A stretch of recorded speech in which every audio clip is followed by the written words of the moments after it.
Good evening, ladies and gentlemen, and welcome back to Six Invitational 2020 Playoffs, day number 2. Still closed playoffs here before we head to the main stage. And of course, it is our last game, the last hope for Europe. It's a complete reversal of Raleigh so far. Maybe BDS can make it through, or MIBR can join their fellows in the main stage of NIP. Of course, we're back in here on the analyst desk. I'm Rassan Miloš-Finj, and joining me, as usual, my wonderful two analysts of Jessica Jess Bolden, and of course, Alex Dalgard Hansen, aka Zeronic. Beard man, strong lady, what are we doing here? I mean, we're just here to see who is able to get out of the groups. I mean, yeah. EU, man? I mean, I'm stressed. There's a 50% chance we have no EU teams on stage. Look, I'll have to admit, a year and a half ago, I trash-talked North America, and I got a lot of, crap for it on socials. Right now, I can take it. It's okay. EU really, really went hard in the paint. It just wasn't good. Maybe BDS can save us all. Who knows? They'll have a really big challenge in front of them in MIBR because this team is completely reformed. If you haven't watched how MIBR have been playing over the past 6 months, yeah, they're a completely different beast. Let's take a look at our two teams and bring up their rosters on the board. Before that, here's our bracket, though. It's TSM Space Station that have made it forward, so we guarantee a North American Grand Finalist. And it can be all North American. Should one of these teams go down to the lower bracket final, win their game, they'll be back in a best-of-5 final on Sunday. That's Dark Zero and NIP. Of course, they fell in their games, but one of the 6 teams that will be able to move through and actually play on the main stage. We'll be seeing them on Friday. Fnatic lost their game against TSM, but still APAC representation for the main stage. All on MIBR and BDS, and really a ton of pressure on BDS's shoulders. Absolutely, and I think from the quality of games today and the caliber of games today, they've all been 2-0s, mind you. That's true. So we're seeing the last day of groups when the Giants are sort of coming out and saying, all right, these are who deserve to go through in the upper bracket, and these are who do not. And I think it's whoever skates through the bottom of the lower elimination bracket will go, okay, this is who deserves to get out of the bottom there, and I think that's why we have double elim. You normally get a good idea of like the strength of a region by how, different teams perform in that region. So BDS walking into this, seeing NIP take out G2, that's got to be fairly scary because that's not a team that you expect to get knocked out that early. I mean, G2, Rogue, Na'Vi, all eliminated. Who knows? BDS surviving? That's the big question. Let's take a look at our match now and specifically diving into the players that are joining in from each one of these teams. We have our player rosters for MIBR, made in Brazil. Yes, they're all Brazilian, as you can tell. Cyber Bullet, M-King, Novies, and Hugzord. And Alex, I really want to ask you about this. What has this team done to prepare for OGA Pit and getting here at Invitational? Because I think that event was very important for their personal development. Well, as you mentioned, they're kind of a reformed team now. So a lot of changes go into that. It's not just, you don't just sit down and talk a little bit about strategy. You got to build it up from scratch again, change the foundation of how you attack sites, how you build your strategies, and how you communicate. It seemed like it was a very mental problem as well. And from your experience as a coach in this level, Jess, what do you need to do to really shake it up when your team is on such a slump? Maybe some advice for G2. Yeah, absolutely. Mentality is a huge thing, and unfortunately, you cannot fix it in a day. You cannot fix it in a week, and some people take even a month to be able to reform that kind of mentality that is the winning mentality that is needed. So I think a lot of players struggle with anxiety. They've got a lot of tilting factors that go through, and it takes a very long time to reform the way you respond to stress. So that's what they'll be thinking. Yeah, well, this is MIBR reformed as they are. Their opponents, though, are European team. Last one in the tournament, it is BDS Esport. Alems, Shaiko, Renshiro, Rafal, and RXWD. They've tried their darndest. They made it through. They were definitely a dark horse for many people through the group stage.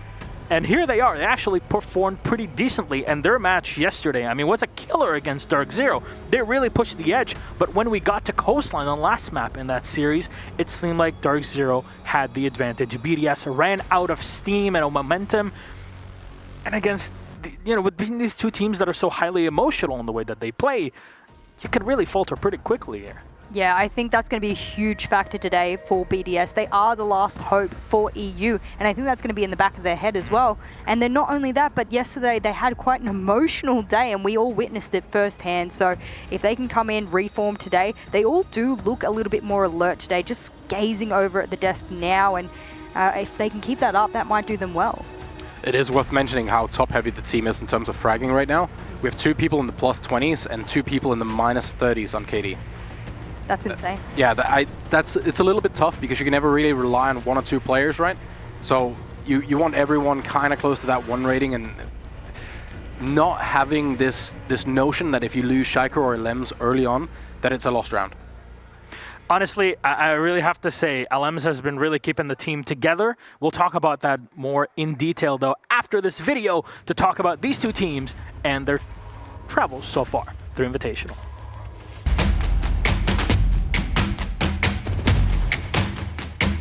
So I'm Lems and I'm a support flex player for Team BDS. So the last game we played against Dark Zero from North America. We lost 2-1. It was a very close game. I think we completely played bad on different side on the first map. These mistakes cost us the map.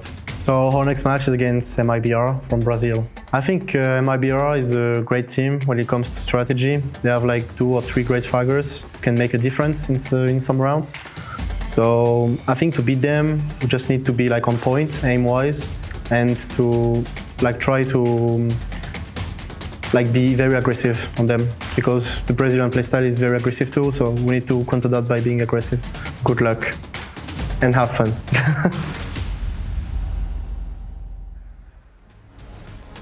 So cute. Good luck.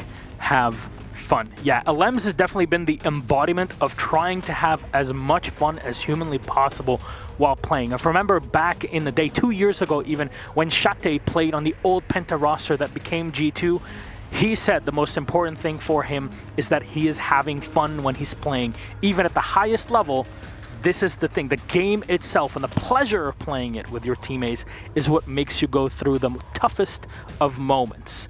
Is this something that BDS have in them for this matchup?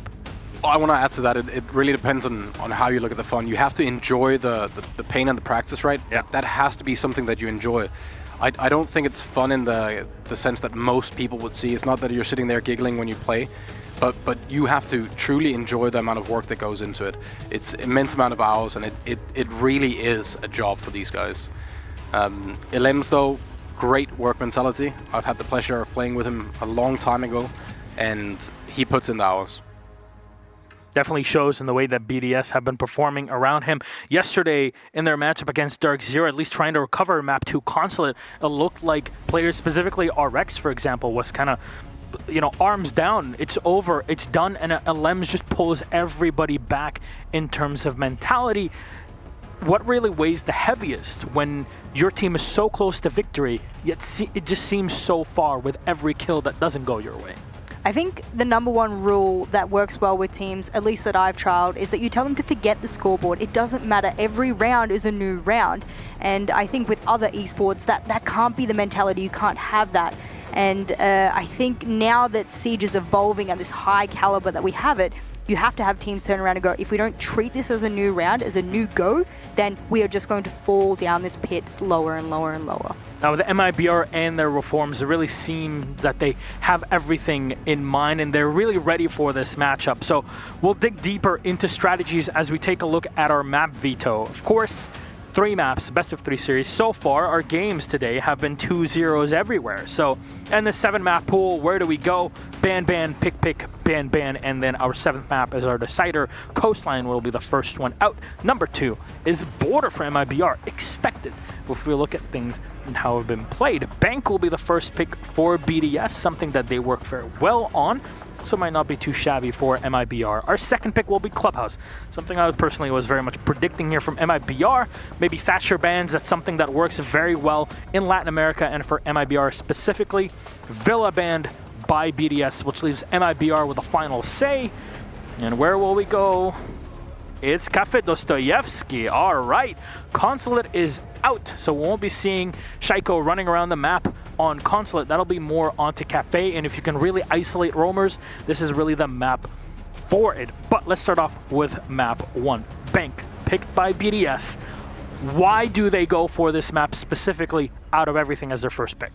I'm not entirely sure, and I'm confident in saying I'm not sure, purely out of the fact that there was probably a couple of other maps that may have favored them more, but possibly this is the map that they're feeling confident enough on, given they had less than 24 hours essentially to turn around and go, we need to prepare for MIBR, and this is the one map we feel we can counter fire with fire. As Alem said before, we want to fight fire with fire, so this is the one they want to do it on. It's fairly interesting that both Kafe and Bank is actually pretty banned by both teams.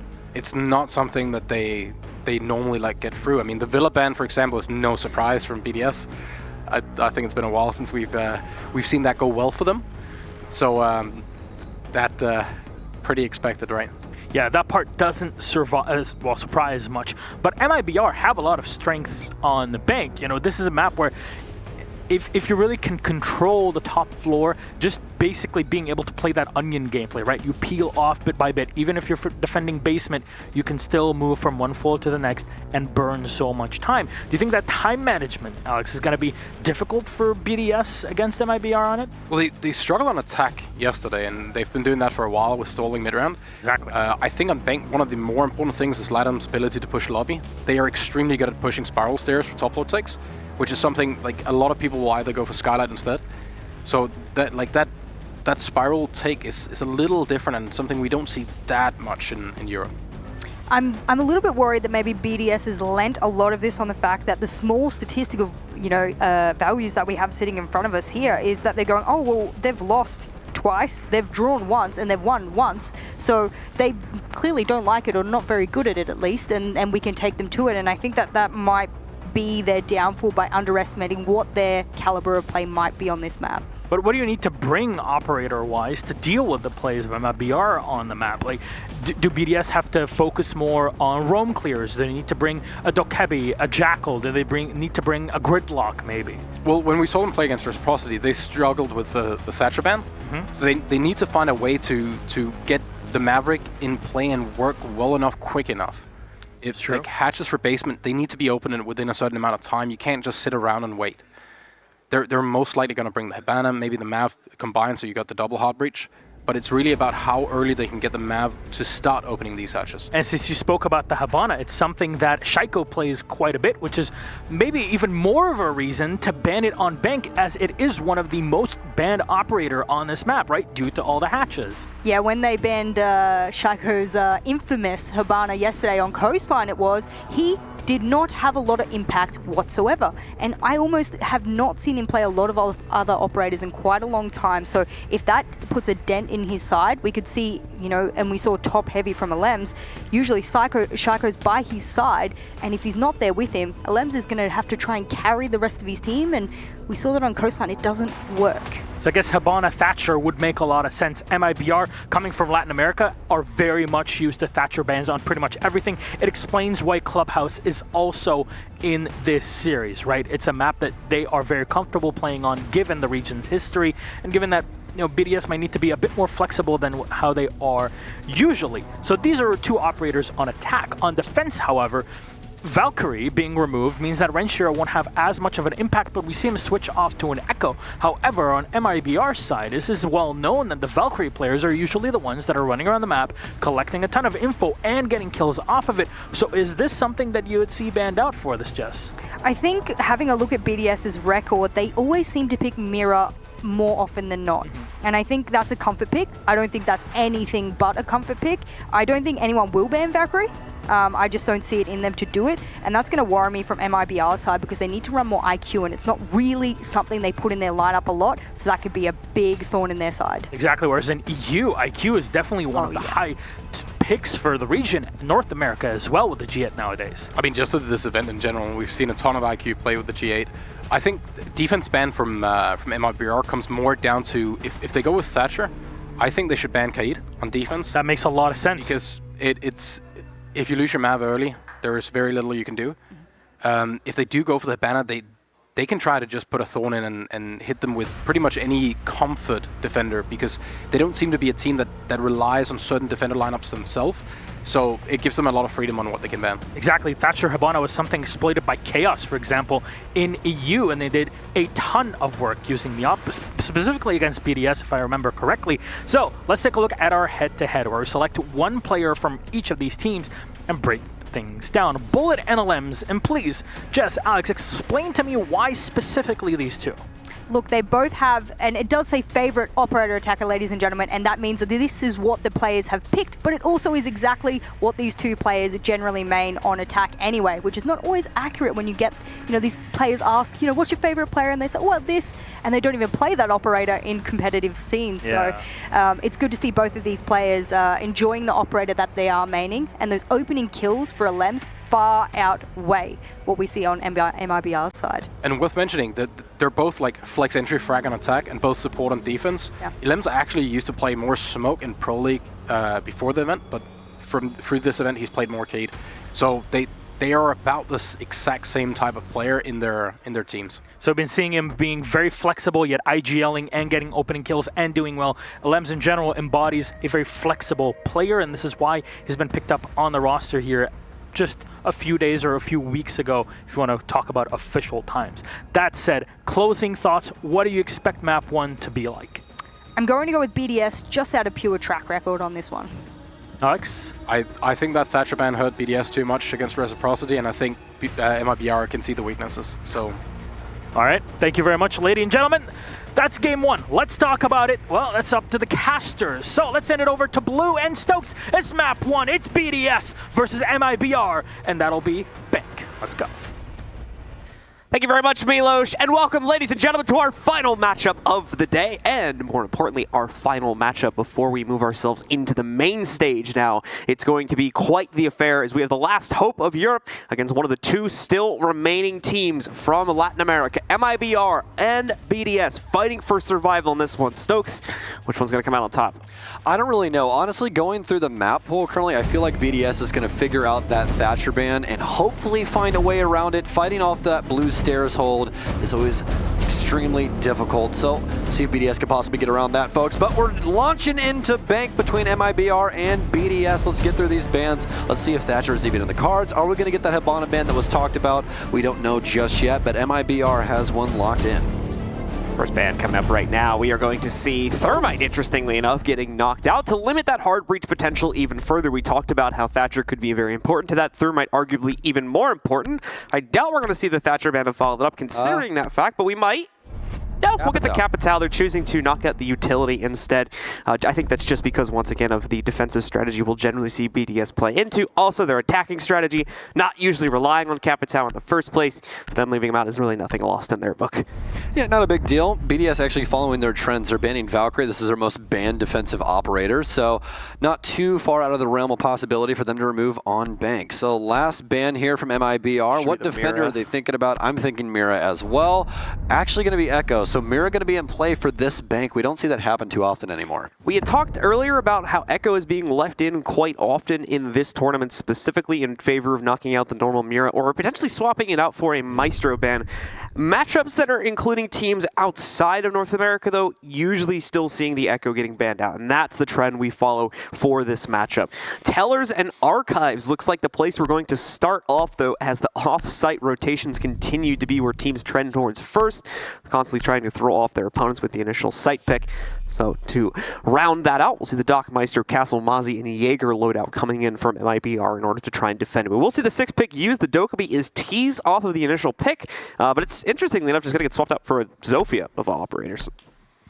Maybe making the defenders think about possibly bringing a mute or something along those lines to try and counter out those logic bombs. Not going to happen. MIBR going to Teller's Office Archives first for the first defended site.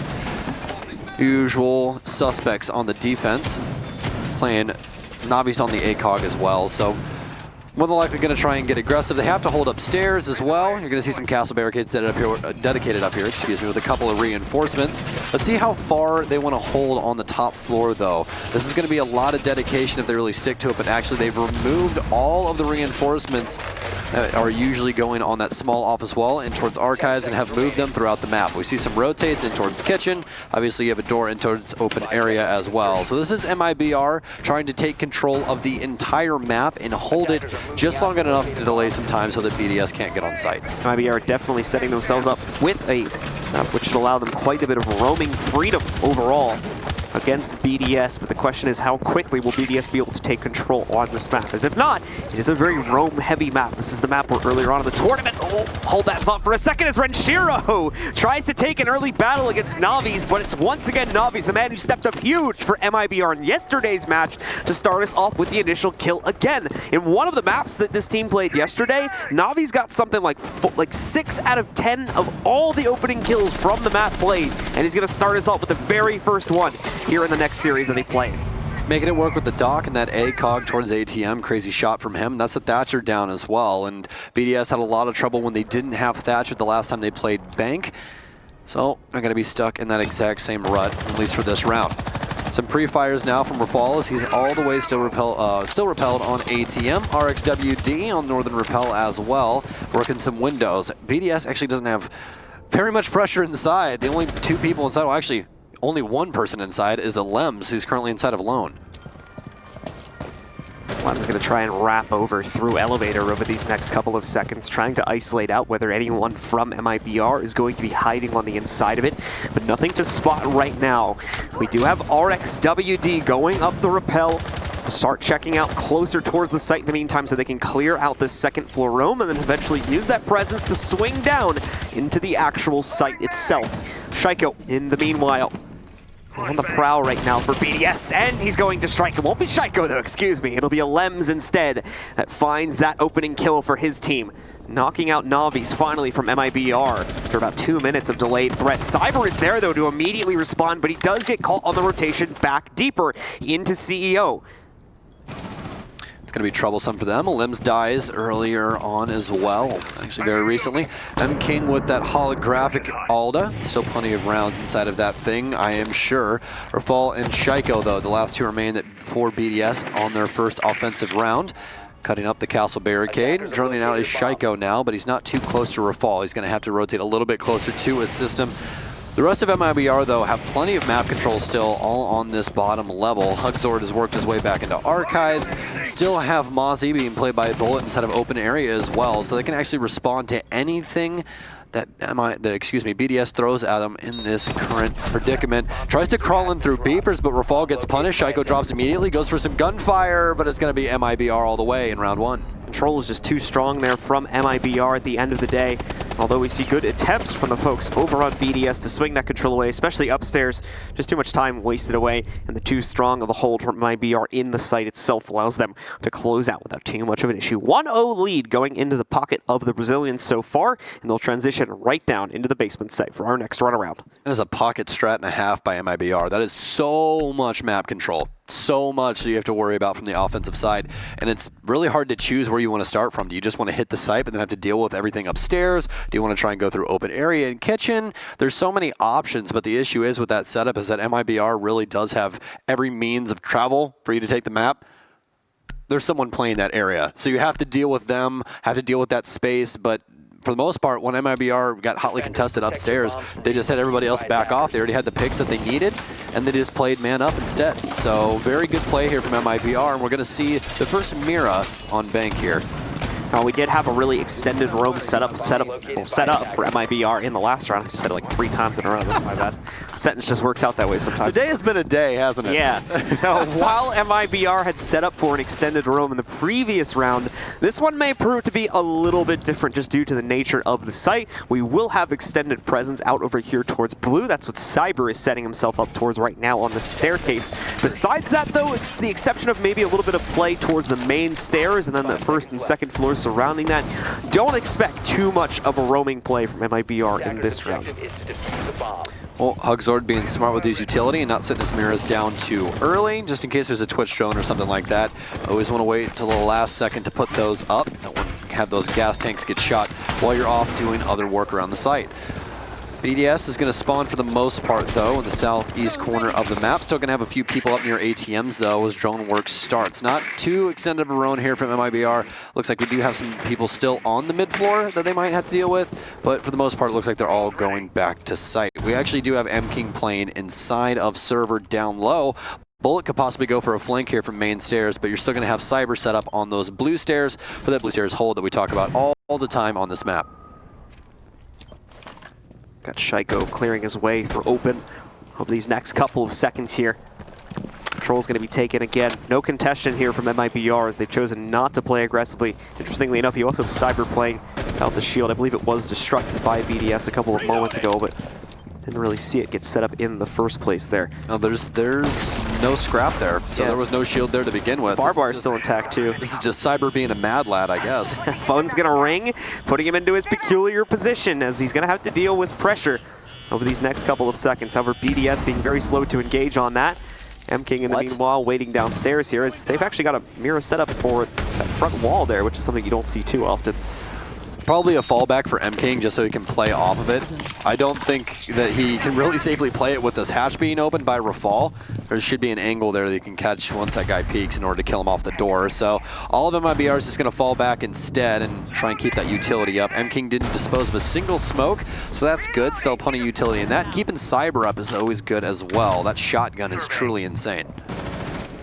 RXWD now posturing up position to try and roam down through main stairs. Shaiko at the same time, though, lines up his first kill through the hatch, is able to eliminate Cyber.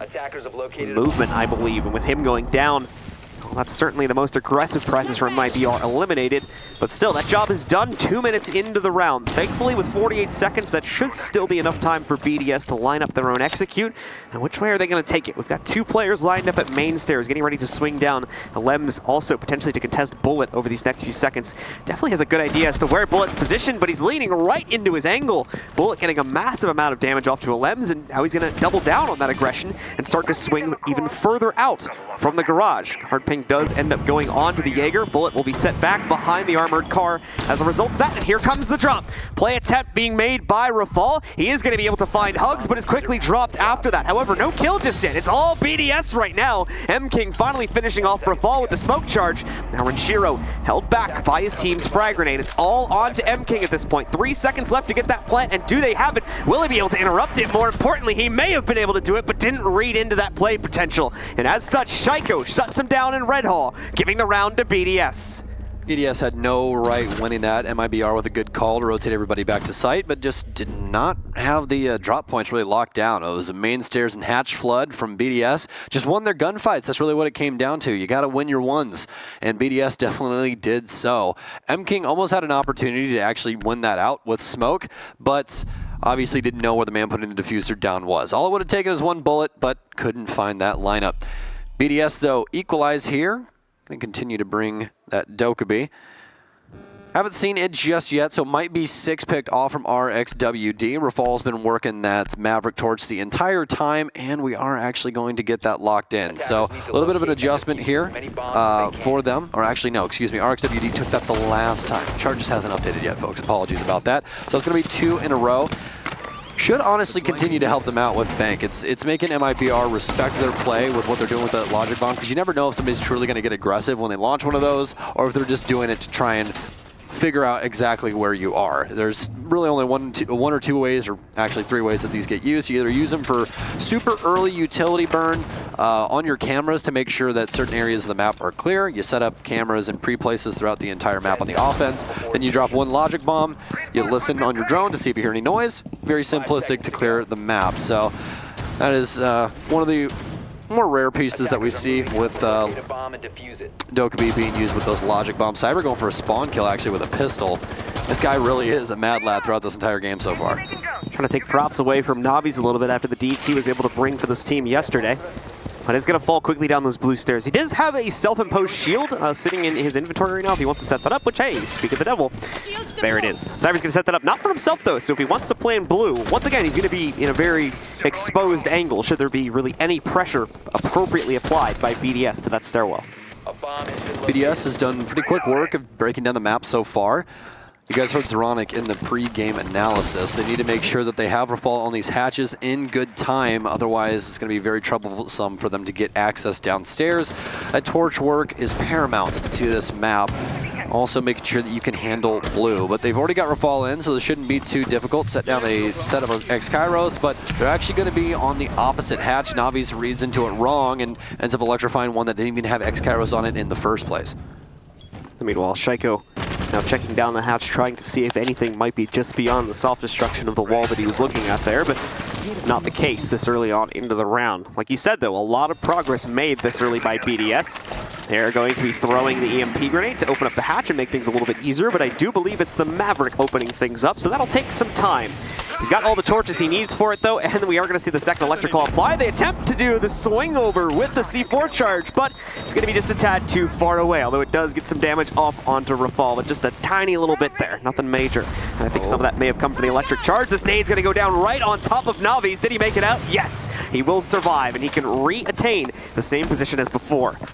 Gotta check those frag grenades, cook them a little bit longer. Rafal getting the hatch open now, but still has one more to go that he can possibly get with that torch. RXWD actually to get that kill onto Navi's on the main stairs, and we saw them dancing back and forth. First Logic Bomb out, and Renshiro actually gets the kill on blue. That's huge, trying to get refrag now, and it'll actually work out for him. M-King gets the first kill for MIBR inside of this round. It's been BDS for 3 so far. Shuttling back and forth on the diffuser, though. M-King currently, actually, it's been flip-flopped. Lem's all the way in sight. Smoke outside of server. M-King the only one left standing. Rafal already getting a diffuser down all the way in the opposite site, so M-King can't even smoke him off from here. Still has one more Toxic Babe in his back pocket. Tosses that, and he's just going to go prone inside of server for the time being. This is practically unwinnable. 4 up for BDS, and they have every angle to shut down M-King, and he doesn't even have that much health. No sign of a rotate or anything like that from M-King. I think he already knows that he might be pinched from the top from drone intel or something, or excuse me, not drone intel, camera intel from one of his teammates.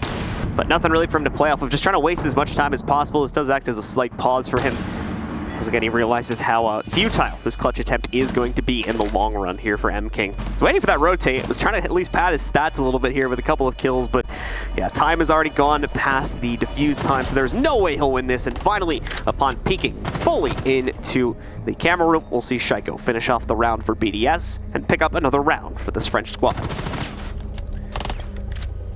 MIBR's defensive setup for them has been turtle the last 2 times, and it hasn't been successful. BDS, throughout this entire tournament, I would say, has had a history of doing very well when you're attacking default setups, and they're going to show it once again. They have the Thatcher. They know how they want to handle things. That's what made them comfortable on Bank last time, up until that Thatcher ban happened, and then everything fell apart for them. So when they're on their offensive half, MIBR needs to throw these curveballs at them inside of their defensive setups. Quit showing them the default that everybody plays. Play something out of the ordinary, and I guarantee you're going to start getting these rounds against BDS. Reciprocity practically proved that.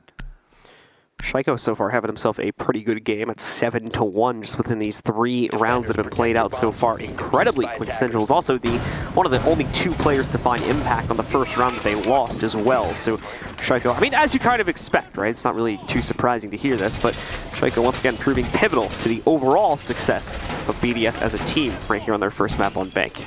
Yeah, I heard that guy's pretty good at shooting people, honestly. And to be fair, it's not always been Shaiko at this tournament. He's been a little bit hit or miss in certain games. He's certainly been there, that's for certain, but he hasn't been near the tier 1 impact that we expect him to be on this team. In a lot of ways, that's been Alems doing the heavy lifting for this team. We had some short words with him before the tournament started, and he was talking about how happy he is to be on this team and how confident I think he personally feels on this squad, how much easier things like calming are and whatnot now. So he's really thriving in this environment and has been showing it over the past couple days' performance. It's been crazy to see how much he's changed from Team Secret, and it must feel so nice to be able to calm inside of your native language instead of having to go to a secondary. Or even, for instance, like one of our good friends, and one that's working the desk right now, Gassan or Milos, actually speaks upwards of 3 to 4 languages, and English is his 3rd. Yeah. So he literally does all of his work inside of his 3rd best language. think about that for a second. That's truly impressive stuff. Crazy stuff. Also an optometrist. I mean, what Man does it all. The man does it all. Feel free to hit him up for your optometry needs. Yeah, get your glasses fixed. Make sure you have you can see, you can shoot straight. Just blame it on something else that isn't you. That's what I do. Just have mailers start diagnosing golds for why they can't get in a plat. We'll have to take a look at my account first. I swear to God, I couldn't see her. She wasn't there. Emberized skins, that's what it was. BDS, though, pretty good attack so far on this offensive half, only falling one time to that really weird setup there. MIBR had roaming upstairs and practically everywhere across the entire map. RXWD going to have first touch here for the offense, though. Going to light up Navi's just a little bit, but he's going to take quite a bit of damage himself. RXWD rolling at 25 HP right now, so you will have to be careful for the rest of the round, especially if they need that Zofia utility from the Lifeline launcher. We are going to see one of the frag grenades get wasted by Lems here, so they'll have to chuck the EMP in just to try and deal with that real quick. They don't have a good angle in order to... Nope, they end up using the EMP grenade just to burn it out. In fact, so Bullet's going to strike first here, catches the last amount of damage onto RXWD, who had already been lit up before. Now Shaiko holding the line, looking for a trade. Great patience from him as he does catch Navi's, trying to re-rotate to the inside of Stocks. Stocks is such an important room on this map, in particular for this site, because you're able to hold down that entire hallway to the eastern side of it so no one can rotate properly into paper. We have a nice angle here from Bullet, and fire some shots back and forth, exchange some words, but nobody dies just yet, and that's what we're looking for. We want the bloodshed, of course. Stun grenades in, recognizing that there's no ADS now, so Rafal can go for the wall. He's trying to make a lineup into Kafe, into paper, but can't find it just yet. Chaiko's actually worked his way into study, where RXWD died a little bit earlier on.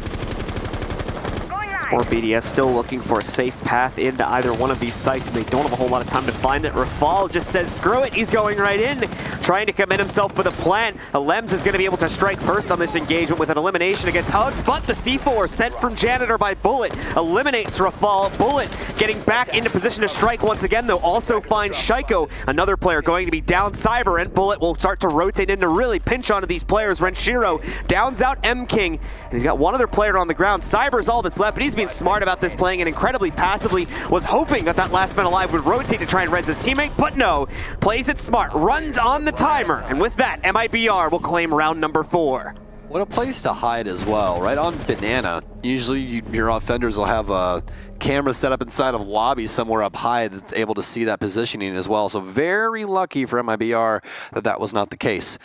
BDS, though, pretty decent offense. They were going for a default plant over towards the window repels, but weren't not able to get it. MIBR stopped them dead in their tracks, but we are going to be headed to Teller's Archives once again. So let's see if they do this extended setup. They just 6-picked over to the castle, so I'm saying it's going to happen. So that being brought in, we're going to go back over to Tellers and Archives for this next round as well, baiting the Mira pick into it. Make it seem like they were going to rotate somewhere else, but not the case. Going to be hanging out right here in that initial site. Trying to close out and take a 3-2 lead as we enter the final 2 rounds of the defensive half for MIBR. Operator lineup, we'll see if we can kind of compare that to what they brought to the table last time as well. They brought the exact same thing. Yep. So just going to be repeating it once more, as they were able to take a W on the last time that they attempted to defend this site, so no reason to change anything. If it isn't broke, I'll fix it. I'll fix it. Works out like that.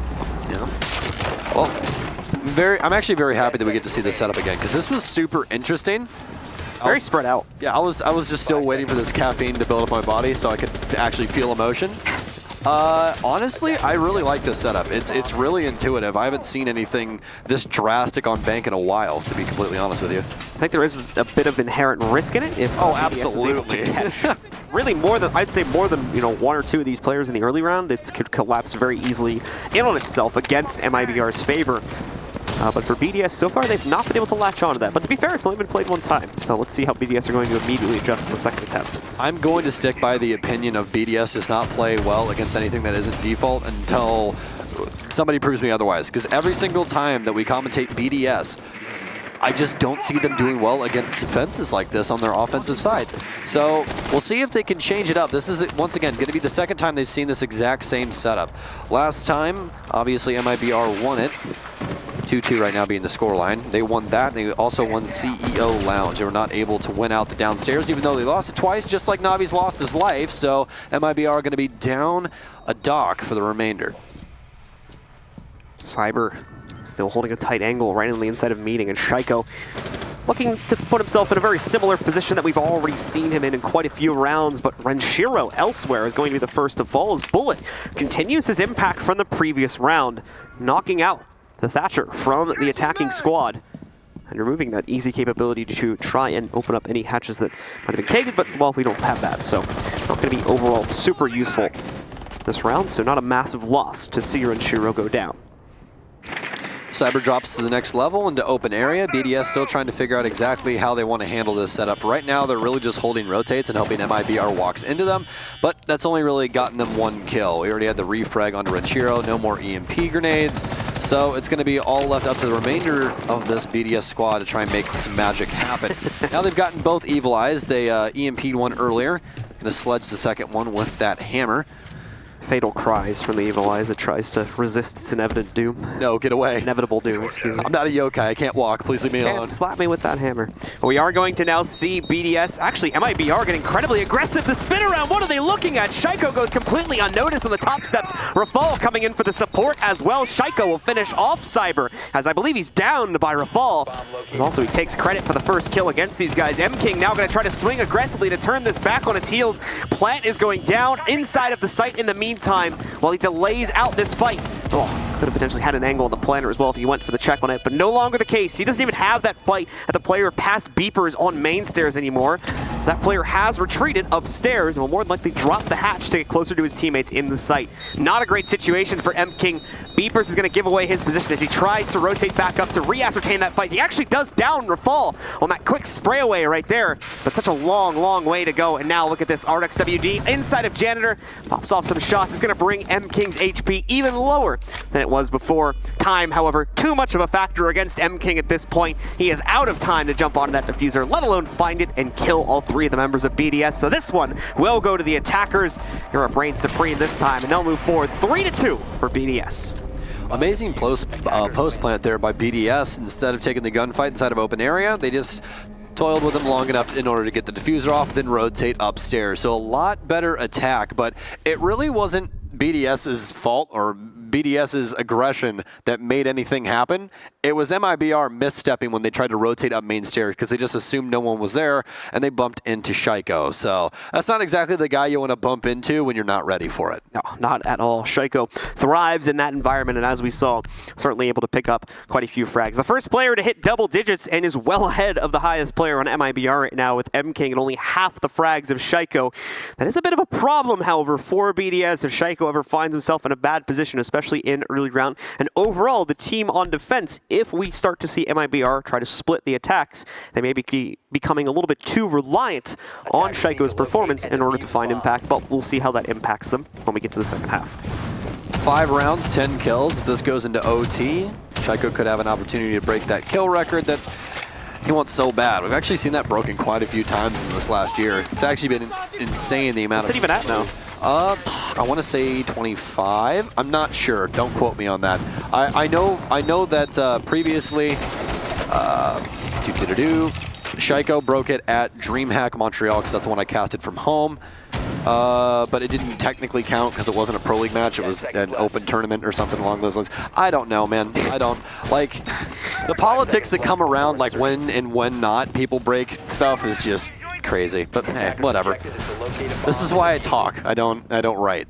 You know, I'm not the one. You're not a historian. I'm not a historian of Siege. Yeah, I will admit to that. I don't think we even have any of those yet, to be fair. I don't know, dude. Zeronic can bring up some talking points. What? Oh boy, BDS. Talking about talking points, folks. Throwing a curveball on us here with this next attack. They're going to go right for basement control. M-King's ready for it, though. He's already picked up Shaiko. The drone's going to roll past him here in a moment. He'll pay no mind to it, though. He's taking fights at the police car as he tries to hold behind the armored car. He's also going to get support now from another teammate on the other end of this, but ultimately allows Renshiro to take position by the forward armored car, and that'll lead to the death of M-King. You still have Navi's nearby. Hugs is actually going to be able to jump in for the next pickup, though, as he finds Renshiro on the push. Well, that's your 2 top frags for the time being. Alem's on very low HP as well, so he's more than likely not going to be able to do much. Obviously, since we have no Maestro or anybody that has cameras on the defense, you're not going to have any Overwatch inside of the garage. Have that default already got shot. Bullet could obviously grab a drone and put it inside of there, but he doesn't have any for the time being that we can tell. As for the rest of the offense for BDS, though, there's a long road ahead of them, and it starts with Rafal opening this hatch because they really can't do too much else, especially after Hugzord gets a double kill and ends up killing Alems. We're going to have a drop from Rafal now, though. RXWD gets a kill, Rafal gets a kill. Oh, it's down to do a 2 versus 2. The spray through, he's going to down Hugzord. This is winnable. It's all down to Bullet now, who's currently upstairs, who has a diffuser, though. That's the main thing. Rafal has a diffuser, and he's making a mad dash for the site so he can try and get this down. Do they have location on Bullet, though? I don't believe they do. He's making his way down main. RXWD is waiting for somebody to cross in from Archives. This could be a terrible read. But Rafal's actually going to get the diffuser off anyways as this goes into a post plant. Bullet still has a nitro cell. Plenty of ammo inside of the commando as well. Probably a good thing he's not using the Roni at this time just because of the low mag capacity. Could get you in some trouble inside of these gunfights. Let's see how this first one goes. RXWD with the rip and BDS with another round. Gotta give massive props to Rafal for the play on that one after he moves himself into basement and goes for that spray down through the wall past lockers to get himself another kill. Beautiful stuff indeed on top of the 2 other kills he got right before that one. Definitely carrying BDS out of a bad situation considering the kind of lackluster results from that initial garage push. It's unfortunate. We'll just move right on. MIBR, defensive-wise, they had a really good setup to try and prevent Garage. They got the intel early, killed a lot of people, did a lot of damage, but the issue is that they didn't rotate back to site and set up for BDS to do some crazier things. Instead, they got picked a lot by BDS just doing what they had to do. There was nothing there out of the ordinary. They had to try and force something onto site, and it just really appeared that MIBR got caught sleeping at the wheel as opposed to being active against defending what BDS was going to do. You knew they were torching open the hatch, but you still let Rafal jump down the hatch that he just opened. Kind of questionable. All for BDS setting themselves up for that same basement defense. If you're wondering why we're back on that one again, well, it's because the sides have switched, so BDS has the option to go right back onto it here in the basement. Our attacking squad is now our defending squad as we pass the 6th round mark, which is halftime in this game. So moving on to round number 7, BDS now makes their first defensive effort, while MIBR will make the attack. In terms of what they bring to the table, it is very similar to what we saw from MIBR. A double hard breach in the form of both Hugs and M-King, bringing that Maverick and Hibana combo. Bullet bringing the Zofia. We saw the analyst test bring their head-to-head up and how we're seeing Zofia being picked by both of those key players, Bullet being the one that was highlighted from MIBR. Cyber is going to bring the Thatcher as well. You pretty much always need a Thatcher. And Navi's will bring the Sledge for a little bit of hammer time fun. Gotta love me some hammer time, honestly. I love me some hammer time. You gotta carry the trophy for this event into battle with you, right? I just want to touch the trophy. Otherwise you can't win. Like, You can't win without the trophy. I need to touch the hammer one time. No one's allowed to touch the hammer. Only the winners. Why? You have to touch it with a glove, otherwise. A silk glove. Yeah. Silk glove. Fingerprints, you know? You really do have to watch out for those on that thing, though. I can't even imagine the amount of people that have to polish that thing. For BDS, though, on their defensive side, they're playing default. Really, what else would you expect from these guys? They do a great job of this. These defenses, even though I'm saying are default, doesn't mean that they're not thinking outside of the box or playing to the best of their ability, folks. What it means is that this is one of the most meta ways of handling the defense from the defensive perspective. Oh my, Cyber got the luckiest lineup that you could possibly get to try and handle the situation. They know he's downed as well. Olem's trying to work fast. Oh, almost got caught with a nitro cell in his hand. It's going to go out now. Almost for a second there, thought I got eaten up by the ADS, but no, Rafal's actually going to kill RXWD, but not before they already get 2 up top. That's Navi's and Bullet both dead now. So BDS actually coming out on top in that exchange. That's actually really, really crazy. Just because the only person that died, they killed themselves.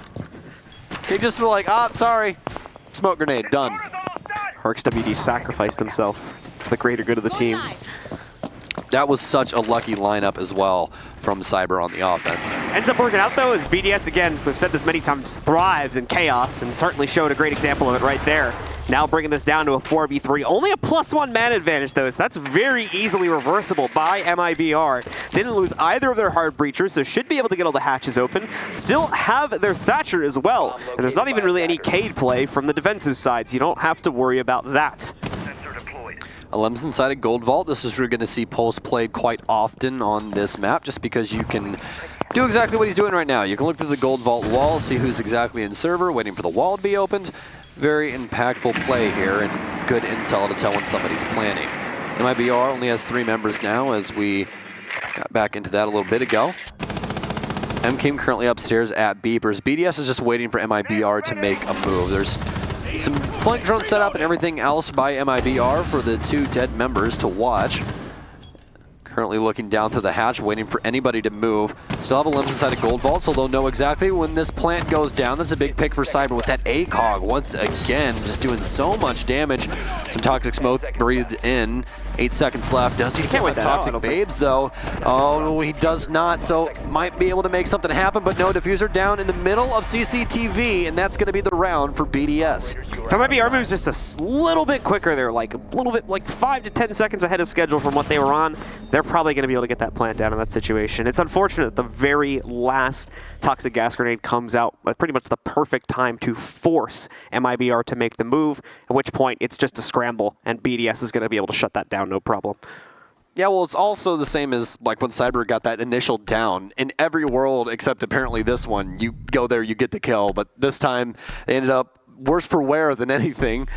Some impressive plays from BDS to rotate up blue stairs and immediately frag out for the friend, but they ended up killing him in the process. Didn't really matter though. They got 2 picks for 1, and that always goes the way of the team that got 2 picks. Cyber gonna 6 pick off of the Thatcher over to the Jackal. So thinking something just a little bit differently. We'll see if BDS tries to roam on this.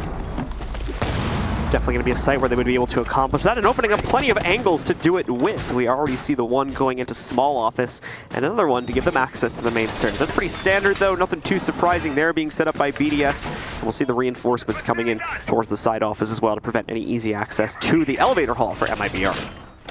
I want to see if they set this up any differently from what we saw with MIBR. I think I've got roughly the sketch of what MIBR does in my head, so I'll let you guys know if I see any differences. Still making the same rotates, though, as we see Limbs should be making a rotate to our left here. Yep, going to make one into meeting. Both of those castle barricades going to be dedicated upstairs, though. Can you do me a favor and check to see if they lock down Beeper's door for tellers? No, it's just a wooden barricade. So they moved some castle barricades around as well. So BDS is doing things a little bit differently, but it's actually going to be a full bunker setup upstairs instead. So this is actually a lot different from what MIBR was doing. They did this just for pure chaos, to be completely honest with you. They just wanted to be able to rotate around as fast as possible. BDS actually wants to hold this top floor. Seems like mainly just don't want to get tripped up by anybody who goes on rappel towards front door or tries to work their way into the parking garage angle either. As they're mainly just using as you can see, the castle barricades just cover that up completely. They don't have to worry about the banana windows or anything like that, which obviously would just eat up the castle barricades. Castle's still hanging out in it though. Ooh, I actually like it. It's kind of a bait to a certain extent here, but the drone is going to ruin the effect from that, as it looks like Hugs was potentially taking the angle, but no longer. He's gone closer to the front of the building, and Navi's just running right in through the basement. Uh-oh. The issue is that Shaiko is playing an operator that Shaiko regularly doesn't play. We've got him on pulse. That cardiac sensor can help you out in these instances. If you look low, you can possibly find yourself a heartbeat of Navi's running through CCTV at this time. MIBR, though, they got to try and figure out how to handle this top control here, and it's going to be very difficult. If anything, you might want to handle it standard and just go right for square and work your way across, but they've got some different thoughts about it. They kill Shaiko first. That was the pulse inside of open area, and they're also going to have first pick. Navi's actually ended up getting that kill. A little bit of damage dealt to him. Good drones in up top as well. Already have gotten rid of 2 castle barricades with those impacts. A bullet just down to 1 concussion. He's actually going to kill Rafal in the front room. Can he get the second gunfight through? No, but he is going to take quite a bit of damage. Renshiro might go skydiving here in just a second. Let's find out. That would be a huge risk, especially with how many people are still up for BDS here. Oh no. RXWD and Alems, the last 2 remaining here for BDS, as MIBR swings in upstairs with Bullet. RXWD still upstairs, so MIBR definitely in that man advantage. 2 remaining players, they still have control. They're trying their best to remain hidden. RXWD, perfect timing to strike. He'll drop down. This will get dangerous, though. It's more than likely MIBR will have a good idea as to his rotate position. Not able to find them, though. Makes it back downstairs without too much of an issue. And now deep in the site, Alems will hold the close angle against the rotate from the front teller's desk itself. RXWD will be droned out of position and now has to watch out for this push from Navi's. But no, Nevertheless, he's going to rotate back over towards front desk as well, and it seems like all 3 remaining players from MIBR are going to try and push in from this angle. Swinging in, though, with only 20 seconds remaining. This is where issues can start to pop up. Navi's going to try and open up more of an angle for his team to play off of. Alem's ready to strike right in the corner. RXWD picks off the first, moving in. Next one found by Alem's, and now he swings out with the shotty to find the last one. Beautiful closeout and comeback in the round from BDS. It all came down to RXWD killing that drone that was going from Archives into Teller's office. If they know Limbs is there, they could have instantaneously killed him from Marble. But instead, that drone gets killed. MIBR doesn't have the intel, and Limbs with a beautiful 2-piece there. That's why I'm calling him the Angle King so far this tournament. He's just taking super aggressive angles, and he's just sitting there. And he's sitting there for a really long time. There was that one when they played against Reciprocity, when he had the walk-in on Armory Wall, held the door for like a solid minute or 2, let his teammates do everything else for him, and enemies just walked right into his crosshair. I guess mouse 2 finger just has to hurt with how much holding. He's got to play toggle. There's no. Yeah, I was about to say he's on toggle aim. He's probably toggle. Pengu actually plays toggle aim. I believe he switched recently, like within the last 6 months or something like that, though. He used to play toggle. He might still play toggle, to be completely honest with you. But in between these 2 squads right now, though, MIBR is doing a decent job on offense of getting that initial pressure. Did a great job of breaking down BDS's strat, even though it did differ from MIBR's a little bit. But they handled that top control very, very nicely and got a lot of picks early on, just establishing angles that BDS really couldn't contest very well. It broke down, though, once the information game didn't happen on site, and that's the beauty of that. If you are able to just destroy someone's drone economy and they can't find the last 2 people, a 2v4 can completely happen, just like it did right there. A perfect example of how it can fall out of a team's control if they don't have the confidence, or more importantly, the angles/info to properly push a site with low time. Ooh. So get a 6-pick there, my friend. Gridlock for Monty. All right. We're having the mountain. It's been a very light tournament in terms of shield play, at least from the games that we have casted. It's not as nearly as popular as it was at last year's SI. Everyone just wants to shoot each other at this tournament, which I'm cool with. I'm perfectly fine I'm with perfectly all right. Good. Keeping the shields out. Yeah, I like shields out. I like, guns up. That's what I like, That's what I'm all about. Shields on the back, guns in the front. That's what we need. Is that like the military mullet? No, I don't know. I just made that up, to be honest with you. Is this in the front, party in the back, dude? Yeah, oh, yeah. No, I know that. I'm talking about what I said. All right, you're failing me right now. Sorry. You're failing me. You're letting me down. I'm trying to just make silly memes. It doesn't even matter. Whatever. BDS, though, going to have another roam game set up here. See some hatches popped, some barbed wire dedicated upstairs as well, but Navi's is moving fast through Mud Tunnel. The last 2 rounds, man, Navi's has just been gunning into the basement with no regrets at the beginning of these rounds. He's going to do it once again. Here we go. To be completely honest, Dirt is a great starting point. I need to start calling it Dirt. I keep calling it Mud Tunnel. I need to break that habit. Anyways, Dirt is a great starting point as long as no one's in server to kill you, because there's a lot of times where people just sit inside of server just to wait to see if somebody rushes that way. So inside of competitive, probably works out a lot more. Anywhere else, there's going to be somebody trying to troll you that's going to be sitting behind server stack, and you're going to get rocked and then be very salty that you have to sit there for 2 minutes and 17 seconds. Well, RXWD was able to successfully steal a drone away from MIBR. As you can see, he's got a position in the square right now to open up some potential aggro play for him later on in the round. The shield is going to move in close enough to the members of BDS. They know it's a present here now, or presence, I meant to say, against their team. So it might be a present. It's a, well, it's not the best kind of great present. It's like a present from your aunt. You don't want it. Kind of like bullets to your brain, like Shaiko's. Bullet will find the impact on that. So it lines up our wordplay quite nicely. RXWD going to try to swing out. Nearly has the lineup, but just loses 25 HP for the attempt.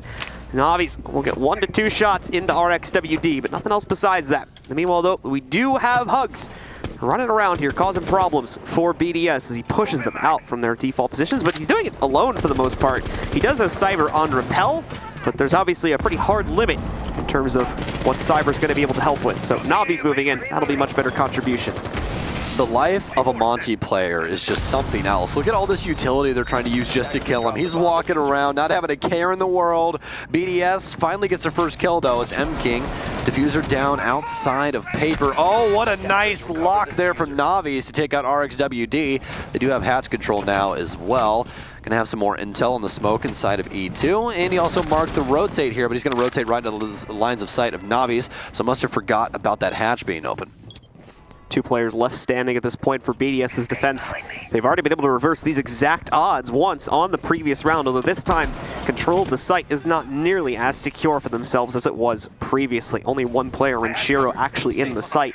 The other one, Rafal, going to be deeper off upstairs, trying to open up potential flank angles in the late game here. However, pretty sure that MIBR are already well aware of that, given the losses they've taken from him specifically. Utility being executed, but here's the walkout. He's such good trigger discipline. Oh my god, the swing onto Navi's for the second. He's going to take the 3rd fight now, and he's feeling it. He's got to pick this one up, though. Renshiro's still in trouble downstairs. He's going to lose half his HP and go into a down state. Rafal, in the meanwhile, pretty sure he caught the hatch drop. All he's going to do is deny this plant, and the round and the map goes over to BDS. But no, oh, he does deny it! And Rafal, with an amazing play, sets up the map for BDS. They take control, map number 1, and take the lead in the series, 1-0. You're actually joking. How the hell do you let that happen? No flank drones and you let a 3-armor rotate up the staircase? That is such a blunder from MIBR. They're going to be feeling that one in the morning. Huge map overall between both of these teams and a crazy closeout. So let's not waste any time, ladies and gentlemen. Let's take it back over to our analyst desk to break things down and get us prepped and ready for map number 2. Good God. Good God in heaven. What is that? What happened in that last round? Please, just...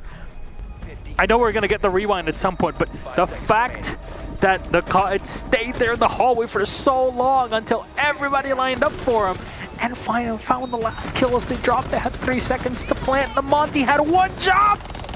God! I think all of us were sitting there screaming at each other, and we're looking at each other the entire time wondering, is Rafal ever going to peak? And if he is he going to collect the kills he needs? Is he getting the calls that he needs? I think there was just a whole schmozzle going on that entire round, that entire map. It's so bad she's inventing words. I've never heard schmozzle. Is that a thing? Have you heard schmozzle, Alex? No, Oh, I have not. I'm so Thank Australian. you. I'm sorry. Thank you so much. But I will never forget it now. Wow. Alex, what in tarnation happened? I mean, to quote Stokes, how do you let that happen? Yeah. That was just sloppy. There's not much more. I mean, super well played from Rafal. Good discipline to actually, you know, wait and guarantee those 2 kills instead of just instantly pulling the trigger. But I'm confused with MIBR. There was so many chances they had that they just threw away. To refer to the round in basement where BDS tries to go for this garage rush and RX Nopes out of there as a Zofia. Yeah, randomly halfway down the ramp, he just goes, you know what, guys, you're on this alone. I'm going somewhere else. And they kind of fail to push. We see Doc get the first initial kill, and then he whiffs on the second. That should instantly have been MIBR's round.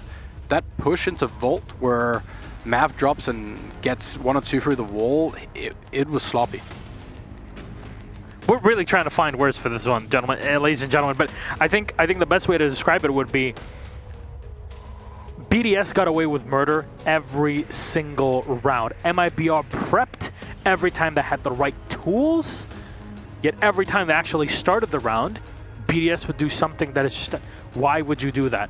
And that would confuse MIBR so much that would just basically leave their keyboards for the rest of the round. I'm really concerned also by the comms that we were having. Obviously, there are in French, but then there was a lack of comms in a certain moment where I would have thought that would be the loudest amount of comms to give the call-outs for the remaining plays, and there were none. And that goes to show, I think, maybe some disconnect in the communication, which is a worry for me because they did so well and they possibly maybe didn't deserve to do so well. To focus deeper on that, Alex, there was specifically a round where Renshiro was the last man alive versus 2. One of them had been downed, the Mozzie rotating back into CEO by his own teammate. And we were listening in on the comms, and they were telling him, screaming, banan, banan, banan, means he's in banana. No confidence. Yeah, for anyone that's confused about what that might be, it's the half catwalk in at the top of Spiral. And if you trust your teammate, you commit to that and you go there and check. He ran out. He just looked like half-assed down the hole, but he was prone in the tight left corner. So that shows a little bit of disconnect in communication. A lot of the really good rounds they had came down to like individual player movements. Like a good flank came out, or Rafal, you know, getting the 2K on Kaid on top floor to start with. I'm a little bit afraid if this is something they can keep doing, because they're going to have to, at some point, work as a team. It worked this game. I think a lot of it came down to MIBR messing up with the ban phase as well. I am still confused about the Thermite ban. Yeah, we saw the Thermite ban. We just stood here at the desk and we're like, okay, what are the bans going to be like? And then Thermite was the first one banned. We're like, what?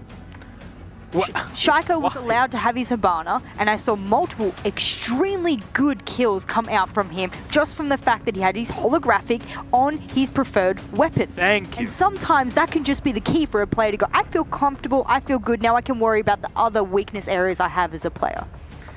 It's really weird to look at it, to say the least, but that was map number 1 in this best of 3 series. Let's take a look at our second one. We're going to be playing on Clubhouse for everybody watching at home. Our first one ended bank. That was 7-2. Now on Club, this was MIBR's pick. We expect the Thatcher ban to actually come out here right. And then it's one of the 3 heart breachers that's usually on the board. But for me, MIBR banning Thatcher should be what you walk into expecting.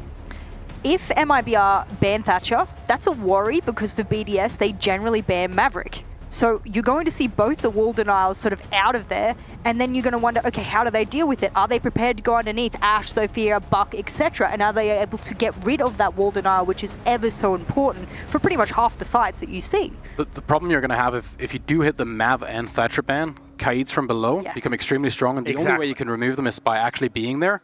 So now you just put 2 or 3 people downstairs to hold that, and the wall's never getting opened.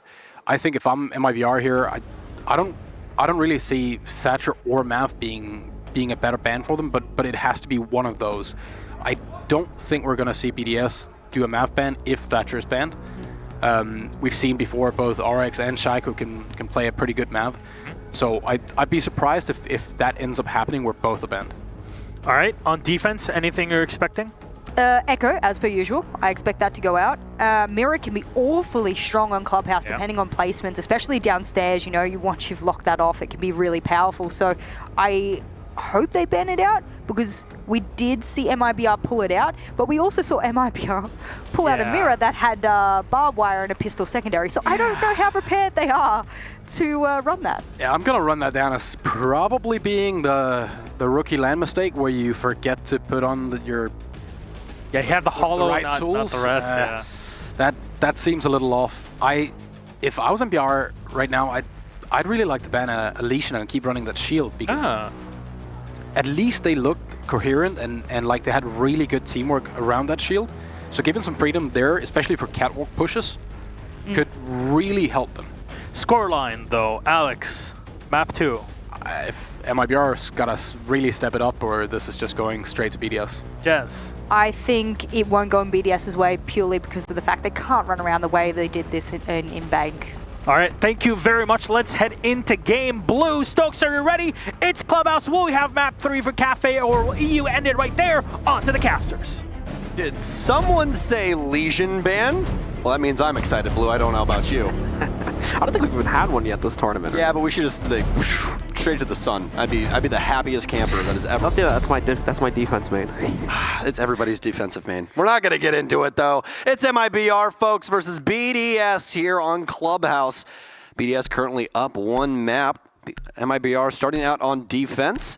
Obviously, this is going to be BDS's map choice, so they get to pick which side they want to start on. They're going to remove Thermite once again. So doubling down on that, preventing the more accessible hard breach, which is more difficult to trick out. Actually, excuse me. Apologies on that. This is MIBR's map pick, and BDS chose offense. Yeah. Wow. Interesting. All right. Well, that's something to notate. Apologies for that. I just completely assumed because they were on defense. I was like, oh, yeah. I think it makes sense, though. You listen to the analyst test discussion, specifically Jess's point about how this is Clubhouse. You know, roaming is not going to be, it's not going to work out as well overall. It's a lot harder to do without getting caught either by drones or a player. So I think that BDS is going to thrive more on the freedom that they're given from the attacking side, where they can kind of dictate the pacing of the round. That may be why they chose to go to it. Obviously, don't quote me on that. That's just a no, I'm quoting you. Educated guess. No, sir, you're a commentator. This is going right to the interwebs. It's forever. Remember that. All right. I'm going to get 3 tweets with that exact quote in about 5 minutes. All right. Well, sticking with common trends, BDS is going to get rid of Valkyrie. Don't like her too much, and can you blame them? amount of camera work, as well as just a lot of fraggers really liking Valkyrie. And it's not for the gun, it's for the utility. We have the discussion quite often about how garbage the MPX is. It's still garbage. Valkyrie's just still great because she has those Valk cams you can set up throughout the map and try and help out your team. We are going to have MIBR going to Church Arsenal first, so not going to CCTV. Clubhouse is a map that you can play almost every single site except for Bar. Don't even ask about it. We're not playing it. Pulse for Navi is off of a 6-pick. Just trying to hide that extra intel that Navi is going to be able to give not only himself but his teammates. We've seen some crazy setups specifically surrounding a Pulse, with teammates even just getting the intel from Navi's or whoever would be on the Pulse in this situation, and the second player being on command to throw the C4 to pick that up. There's been a lot of work with Pulse. He's been a very popular operator so far at this tournament, especially in maps where basement play becomes the mainstay for him due to that bottom-up approach that he can take to actually get full view of the entire map on certain maps. This one is not one of those, however. Well, for MIBR, traditional setup now with Goyo in play. Having the Goyo down here helps out a lot, makes sure you can play some angles a lot better, especially over here where at AK, where we saw M King just set up the most recent shield. Instead of playing downstairs, though, Navi's is rotated all the way up, which is very weird because, again, he's Pulse. Usually you're going to see that inside of Armory lockers, but instead he's going drone hunting early on. Trying to knock out any of this presence that might be there for BDS in the early round. Drones look like they are going to be swinging upstairs, at least the ones that we've seen deployed so far, though. Clearing out Garage, of all things, along with CCTV and Cache. So more than likely a Garage-centric push coming in from BDS to then swing over and get blue control for themselves. We'll see that as well over the next couple of seconds here as BDS is moving in. And no, it's actually going to be the much more normal approach to kind of move in through Logi and then do the top-down clear from there. So the drones just clearing out the other side of the map. I think to lock on any of the roam presence that might be up and about at this point, considering how BDS themselves won that last map, they do not want to make the same mistake of leaving a roamer unchecked on the other end of the map. It really feels like, though, that MIBR is just looking for stragglers to see if they can get gunfights early to get that early pick, but then they just run right back to site. They're doing it right from site, like whether it be near main stairs where we saw the Pulse of Navi's or Cyber over on blue. That's just kind of how that felt overall. Don't get too risque with it. Don't try to run upstairs or anything, but, you know, within the realm of possibility, try and make it happen. If it doesn't, just rotate back to site. This site fares better when you are on that defensive turtle setup anyways, unless your name's SSG and you go for that crazy roam that they always do. Got a pre-play C4 there for Navi's. He's trying to line up a run past of his position if someone tries to go for the kitchen hatch. No one on BDS taking the bait on that so far. They do have the bar hatch already opened down into Moto, but as you can see with Shaiko, while we are going to see his attempt to knock open this hatch fail on the first attempt. The second attempt, also going to fail as it's successfully tricked out by Hugs this time. Not looking great for Shaiko. He's got one more shot at it, but they're going to have to take out that Electric Claw first. Well, everyone inside the kitchen now. Nice flick here from Navi's. Lighten up the buck, but not going to be enough to be fatal. Shaiko shoots some shots as well. As you can see that ammo count get lower and lower. Another impact up. And that's going to be all of Shaiko's ex-Cairo. So that's going to be a real rough one for the offense now. Still have 2 EMPs as well. So begs the question of what are you doing, guys? They do have Moto hatch open at a minimum here, and they'll get drone intel on Cyber. They're going to try to make a play for Oil Pit. It looks like 2 players around there, but Cyber is going to not only spot that coming, but light up RXWD even further. He's down to just a sliver of HP. The team is able to move in and eliminate Navi's at the end of it, though, but you still have presence from Cyber behind the big blue box. He's going to be forced further back to the inside of Arsenal. Rafal with the next pickup here. BDS are pinching, and it's working out well with that extra push coming in from Dirt Tunnel. Cyber with the next pickup. It's quickly going to be traded out by Shaiko as he pushes further into the site. Rafal holding a good angle, but no, he'll be caught out by M King on the backside. Plant is going down. Whether BDS is able to get it down or not, though, is very important, and they will not only get it, but Shaiko will finish off the last 2 kills. Hugs being the last to fall. Shaiko just proven once again why he has one of the most disgusting shots in the game, just forces himself in. And the thing about it, though, is that the drawback to Habana's main rifle, the Type 89, is that it has a lower mag capacity. That's supposed to be the downfall. The issue is when you give it to somebody like Shaiko, he doesn't need 20 bullets to kill you. He needs about 6. Yep. So he can kill practically the whole team. it's real rough. It's real rough in these streets. He has to reload like once inside of a round, you know. But no, impressive play from Shaiko, and what a pinch from BDS there as a last-ditch effort. Just had Rafal rotate to Dirt Tunnel, ended up making a circle so that he could just walk through it, and they just pinched from Blue, and were able to get everyone inside of AK as well as deep inside of Armory. Last person being over inside of Church. So great last-ditch effort by BDS. I don't know how else to possibly say it. It was just really good play. Yeah, excellent stuff on the nose rotate, more importantly, that went over towards Dirt Tunnel to get that extra dimension of pinch to the play when they finally moved into the site. Seemed like they really weren't going to have enough time to put anything together. And this is also something we don't really expect of BDS, is good mid-round adjustments, to be honest. BDS has not been a team that's been known to do that very well, but that was a very excellent job picked up by them to add that extra angle and, more importantly, successfully pinch out Blue on top of that in order to get them control of Armory before the round came to a close. Uh-oh. I'm having flashbacks in the reciprocity game now. Navi's worked his way all the way over to Strip. BDS should drone this out. They're very thorough with their droning, so I don't see this getting past them. Not on the Echo either, so they're going to have a little bit more trouble pulling off the same angle that we saw Lexing do a few days ago. I'm going to do it. I really am. When I get home... I mean, it's not even that hard. It's just you just have to find the spot. Right when Clubhouse loads up inside of my ranked game, that play's happening. I'm letting you know. I'm taking Echo. I'm running straight to Strip Club. That's it. That's all that's happening. Cyber currently in on Blue Stairs, though. You can see Navi over towards main. And again, they're doing this same kind of prodding thing where they just sit on the staircases and see if they can get some freebies early on by somebody making a misstep, but then just fall back to site. Cyber's going to get droned out here and immediately head back to site. So I like how they're still contesting these staircases, but the issue is that if BDS adjusts enough men over to that section of the map, that can get turned on its head so quickly. Uh-oh. The IQ with a good scan right now onto Navi's. Hesitant to actually try and fire off on it, though, in the event someone with a rifle can get a better position against him. There may not really be anyone that's as good at this as RXWD. I think they hear the breaching charge go onto the ground. Yeah, it is pinged out by M-King.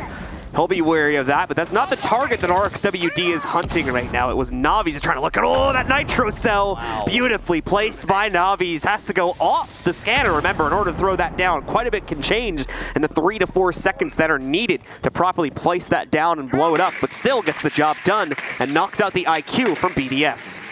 That's a big pick as well. A lot of utility on the defense right now is battery powered, and RXWD could get rid of most of it to that soft floor inside of Kitchen, at least for Armory Lockers, obviously. Church is pretty solid above. It's all that concrete that's in the bar area, so you're not able to shoot through that. Shaiko, though, currently out of X-Kairos. Obviously still just as good as his gun is.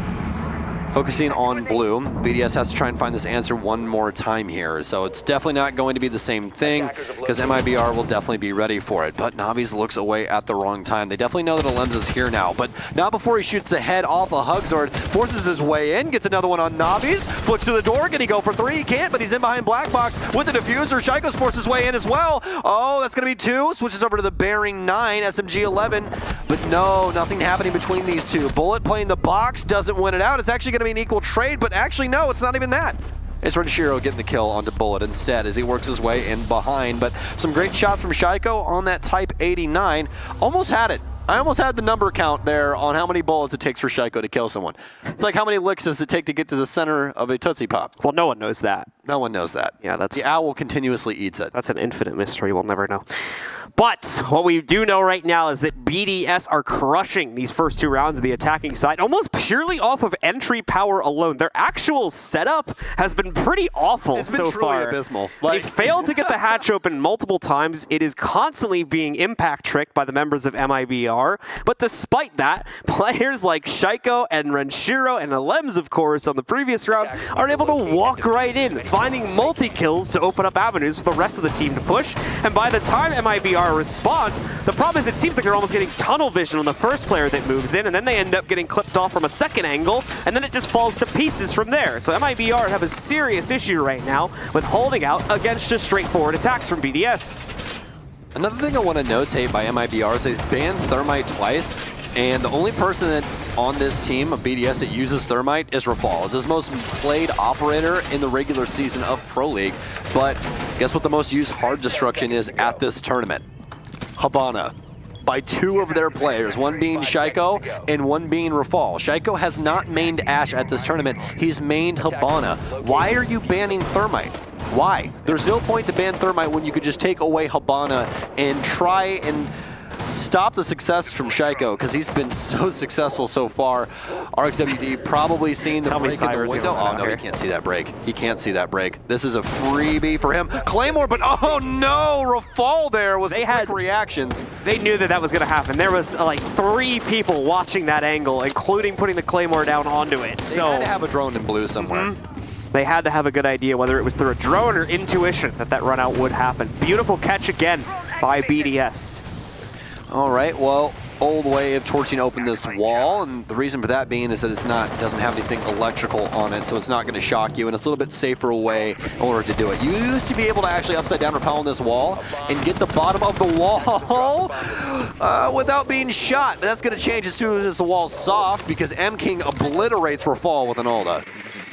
The wall going to go open just a little bit too quickly after the hard reinforcement is cleared out. Obviously, Rafal not really ready for that to be swung open. He is set, gone with the wind very quickly by MIBR's defense and M-King's Alda. It's bringing us down into a 4v4 when you include the failed runouts that happened from Cyber at Blue Window at the beginning of the round. Diffuser being recovered is not going to be too much of a tough ask, but in the meantime, you still have M-King on catwalk here. Another rotate going to occur over these next few seconds.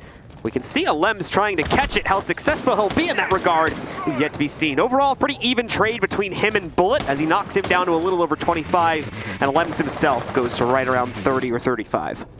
You can see from the mannerisms inside of BDS's fights that they want these entry kills. Alem's just standing there waiting for the man to re-peek him. MIBR has actually all been pushed to the top of red stairs except for one lone soldier. It's currently over near main stairs. So this is troublesome for MIBR. They need to make sure to stand tall and hold down cash. Otherwise this could be very, very difficult as Shaiko whiffs 3 times on a mute jammer. If you guys ever wanted to feel human, that's the best point to be, but Shaiko immediately after does something incredible and rips the head off of Navi's. M-King, though, inside a catwalk gets 2, as he's making this more difficult for BDS. Currently sitting inside of construction diffusers, down outside of the breach, though, over on the balcony for CCTV.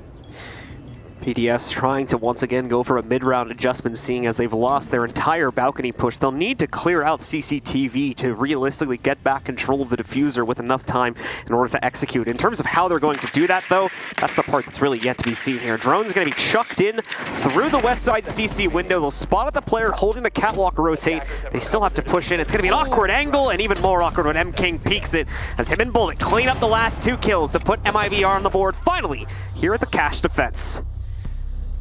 We are segmented by probably 2 rooms away from them, and as well as all the way down on the other end of that other large room that sits inside of the hotel that we're working from. And we can still, every single time that something successful happens for MIBR, hear them yell. And I love that. Every single time they're getting loud, they're getting proud. You love to see it, but they still have a long road ahead of them here in Clubhouse. Again, with standard things, Clubhouse is still defender-sided. Don't set me on fire. But obviously it can sometimes be offensive-sided depending on the teams that are playing. It really started to happen quite a while ago when Empire just made a mockery of anyone that took them to Clubhouse. SSG has been doing that recently. A lot of these teams that have really good entry fraggers have found Clubhouse just easier and easier as time goes on offense rather than defense.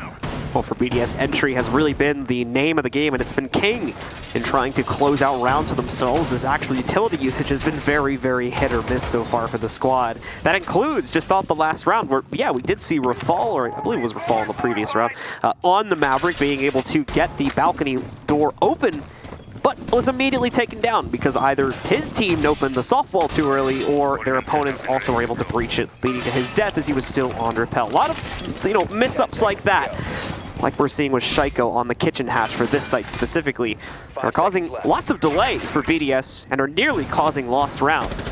But that's something that so far MIBR has only been able to capitalize on once in the previous round. For MIBR, I feel like the answer is just try and play your own game. They're playing pretty passive on Clubhouse, as we're kind of used to seeing by defenses, but again, as things move on and teams try and find new things, we've seen a couple of extremely hostile defensive rounds be played. especially from SSG once again, is they've kind of made the perfect defense for a couple of these sites. BDS though, and Shaiko in particular, excuse me, Rafal, working in towards Strip Club right now. Rinshiro on drone, RXWD on drone. Traditional things here early on inside of your rounds. This is still early games, early days here for BDS. Trying to get this initial intel to see where any of these roamers are. But for MIBR, it's a full-on turtle defense once again. And this is the exact thing that BDS has won against twice. MIBR trying to find a way around it though. This time Navi's playing a lot more passively. Instead of playing over near Armory Lockers, he's actually playing inside of Church. He's going to get some pretty good intel though on quite a few people being around this area, and it's honestly a safer way to be here because all of these walls surrounding that area are going to be hard destruction or concrete, and obviously the ceiling is concrete as well, so you can't get shot by RXWD through the flooring. Shaiko gonna hop in here in just a second. I probably will make the first attempt to open up. He will actually just quickly check downstairs through that tiny little breach to see if anyone is in the angle right now. Drone's gonna sneak through in the meantime as well, isolating out the position of the player who is supposed to impact Trick over the next couple of seconds. But Shaiko only using one of his own X-Kairos charges so far. I'm unsure if that was used on the kitchen hatch or if he tried to use it somewhere else. Looks like he did use it to get blue open. Thank you very much. Thank you, medics. We appreciate you. Long angle into Church, though. Oh. Yeah, he noticed it when he unscoped. He was like, I mean, there. Dang it, I just lost this angle. Now it's going to get Caden as well. Those are literally the worst. Nitro Cell ready for Hugzord. If he botches this, he could possibly kill one of his teammates. Doesn't do any damage to Navis, though, so very lucky. It did get stuck on that pixel, as we saw. M-King going to take quite a bit of damage, though, from some fire that's went downstairs. More EMPs pour above. Does he have another impact? He actually still has two. So Shaiko's last set gets put down, and that's more than likely going to get dealt with very quickly. Hits the button 3 to 4 times, finally goes through. That's cell reception. Wi-Fi band. Yeah, just the Wi-Fi band. You know, those terrible phone companies here in Germany. The hatch is finally open, however, once again, with very low time left to make up for the push onto it. Navi's is going to be able to stop the first player pushing in. Shaiko will take heavy amounts of damage, but does come out on top in the duel versus M-King. Still a player in dirt to be dealt with, though, and they won't be able to take him out. But in the meanwhile, Bullet will accidentally take out Cyber with his own smoke grenade. Navi's with the next pickup brings us into a 2v2. We are sub 10 seconds on the round, though. Rinshiro going in, catches the back of Bullet. Only one remains. It's Navi's. He's around the corner. Do they have the diffuser on site? Yes. And they will be able to start the plant before zero timer. As long as it's completed, they win the round, but they won't even need to do it, as a Lens finishes off Navi's. What the hell are these rounds? BDS sneaking by, man. So many. This is third time on basement, too. It's all been basement. This is just all by the skin of their teeth. Like, they're not able to get kitchen hatch open. There's so many steps that they have not had going for themselves, but they still just like walk into site and just shoot everybody, and it just wins. At this point, just rush the site. There's nothing stopping you, truthfully. I mean, obviously you still have to deal with Navis and stuff like that, but it's coming down to these moments where MIBR makes or breaks, and they break every time. There is no flex. They just snap in half and just let BDS walk into site. They're dropping from hatches. They're just sprinting in. There's really nothing out of the ordinary that BDS are doing. They're hitting those treacherous waters and then immediately trying to fight through them, and it's just like MIBR lays down. Well, in the meanwhile, MIBR has had enough of the basement shenanigans. They are going to go for the gym and master bedroom defense. They still have Cash and CCTV locked for one more round. After this, they can go back to it. And whether this round is successful or not, hopefully try to leverage that second round, as so far, Cash and CCTV is the only site they have successfully picked up a round on. We'll have the usual rotate angle opened up between Red Stairs and Cash. Usual reinforcements going down onto the balcony door.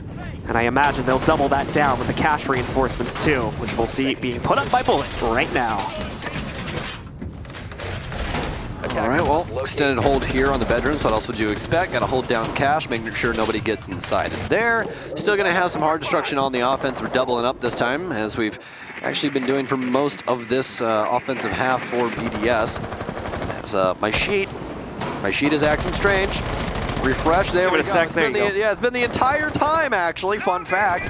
They've only been changing up things with RXWD, Buck, IQ, Buck, and then back to IQ. And on this round, he is going to be back to Buck. So just switching things up all over. It's just BDS. That's really it. They kind of stick to the thing that they know, and they do it really well. That's their whole shtick. Big storyline in this matchup. If you haven't been watching the rest of our matches, first of all, what are you doing watching the rest of our matches? So he's No. I was speaking not literally, but but yeah, the big storyline here for BDS is the fact that they are now the last team in the tournament for Europe. Represents the entire region now with the unfortunate elimination of G2 and the massive success from NIP to make it past them in the last match here on stream.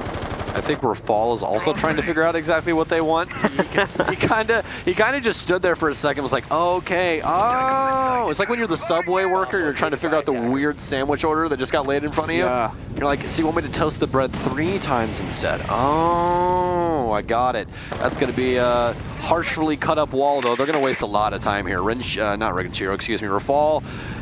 Is actually missing a couple of pieces here in order to softwall this. And he already started on one side as well. Did have Shaiko make some holes over inside of CCTV though, so they can always transition to that if needed. They're actually gonna get it open here, so a little bit quicker work than I originally had thought there. It just looked like it was not going very well. Gonna try and impact some X-Kairos. They actually made a line of sight, so that's what that was set up for, so they can actually look down through the hallway. Gonna have a drop into logistics. He's actually right next to him, but he didn't hear the drop. Navi's gets killed for free, holding the rotate, almost gets another, but skims Bullet Shoulder instead. Renshiro with a trade here, and actually BDS putting a diffuser down in sight. They've taken full control. Almost a free kill here, but he actually looks the wrong way. Rafal still putting a diffuser down behind the shield. Finally, Bullet kills him. Blind there for just a second. Might want to have Milos check his eyes. Impact onto the window. It's down into the 2v2. Elam's retake sight, though. He needs to grab this diffuser. 35 seconds remaining as Cyber rotates into construction. Knows where the diffuser's down, more than likely. Gonna have an EMP to mask the sound of the start, but actually he's getting closer to construction. They know he's there now, though, as the concussion goes off for Alems. Renshiro does have a claim where they could possibly use, but they're trying to find the safest way to actually handle this situation. Back and forth, though. Prone angle for Cyber here. One that's very unordinary, but he still gets the kill. Lems, what a shot, and BDS take round 5. The Lems finishing things off, once again becoming that mid-round player that carries BDS out of a bad situation. To be fair, he's been pretty quiet so far in this series compared to what he's done for them in previous matchups. But as we saw in that round, still there when the team needs him to commit, and right now they are committing big to this map. They want that quick 2-0 victory over MIBR to swing them into their next matchup, and they just might get it. Currently with a 4-1 scoreline on attack side of Clubhouse. They're feeling good. But remember, they had the side choice, or at least we're pretty sure of that. Yes, it's MIBR's map pick. So they absolutely had the side choice. They chose offense. So they chose to start here on attack. Either that could mean either that or I'll get a tweet from Leon be like, no, that's not how it is. No, it's not. That's not how it is. Why is Leon he's just... Leon's very, like, posh British all of a sudden. He's British, man. That's how my brain sees all British people. I'm just kidding. They're all very posh in your mind. Yeah. Oh, can you bring up 3 of my yachts, please? Thank you. Oh, yes. Everyone must have a monocle in your mind as well. Leon has a monocle? We'll have to show you sometime in the future what England's actually like. Leon has a monocle and 2 yachts. That's how it works. And an MX with no limit. Oh yeah, that's the important part. You gotta remember that. Gets into all of the lounges. Every single one of them. All right, guys. Well, BDS so far doing great work, but this has been the one obstacle that they have faced so far in this matchup is the cash defense. Now, to be fair, there was a couple slip-ups with their attack, which are very easily corrected. So we'll see without those hopeful slip-ups happening again, whether they'll be a little bit more successful on this time of trying to take control of them. In the meantime, for MIBR, Cyber is once again potentially going to go for that blue play. Don't have as much of resistance being set up to counter it this time from BDS. Hugs as well on a pixel angle there if anybody tries to swing in the garage early, so he'll be able to punish that from the early peaks, but don't imagine that would be the case. Don't peek it. We saw what happened the last time somebody peeked Cade. You don't want to do that. That's been throughout the entire day as well.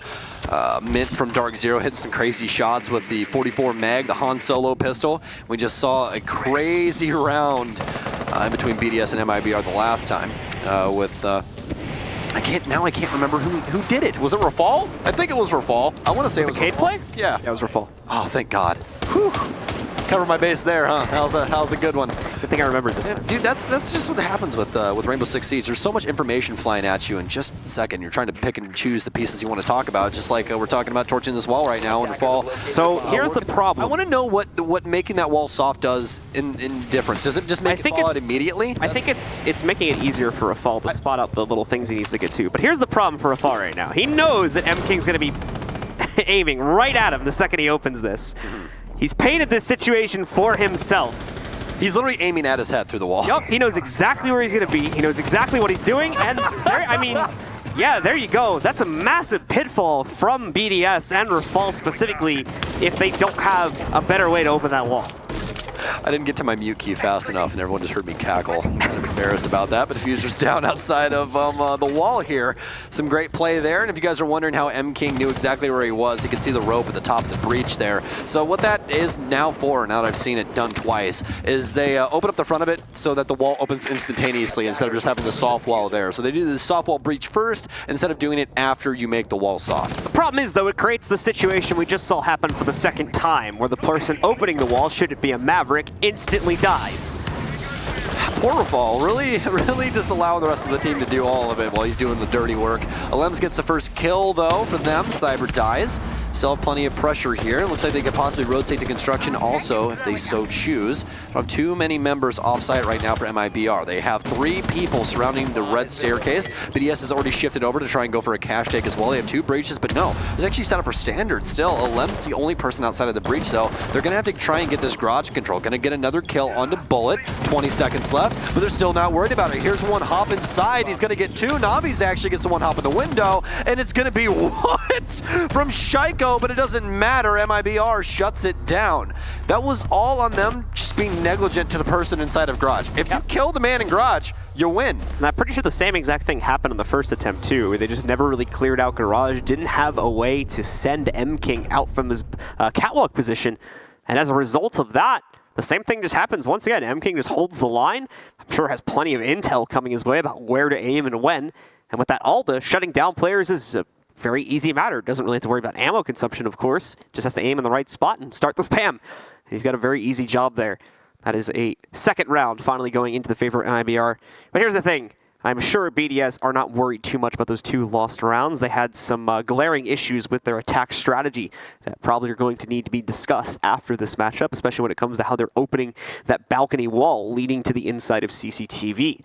They knew that those 2 rounds were lost. Besides that, they were able to win it, even with a lot of odds being stacked up against them. And MIBR need to realize this too, which is probably a large part as to why they're taking this pause now. They need to come into this series quickly, or this half, I should say. They need to come into it very quickly and strongly against BDS. Otherwise, we could see them swing right up to 7 and knock MIBR out of the tournament, leaving only NIP as the holdout for all of LATAM.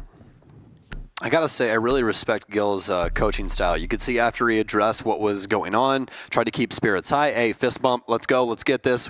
This is still our time. We're in loser's bracket. We're not home just yet. We still have time in order to fix these things. Just play your game. Of course, obviously, that's all just trying to guess what he says. I don't speak Portuguese, and I'm not very good at reading lips. So there you go. That's your kind of your 2 downfalls there. BDS now on the defensive side, going to be starting downstairs.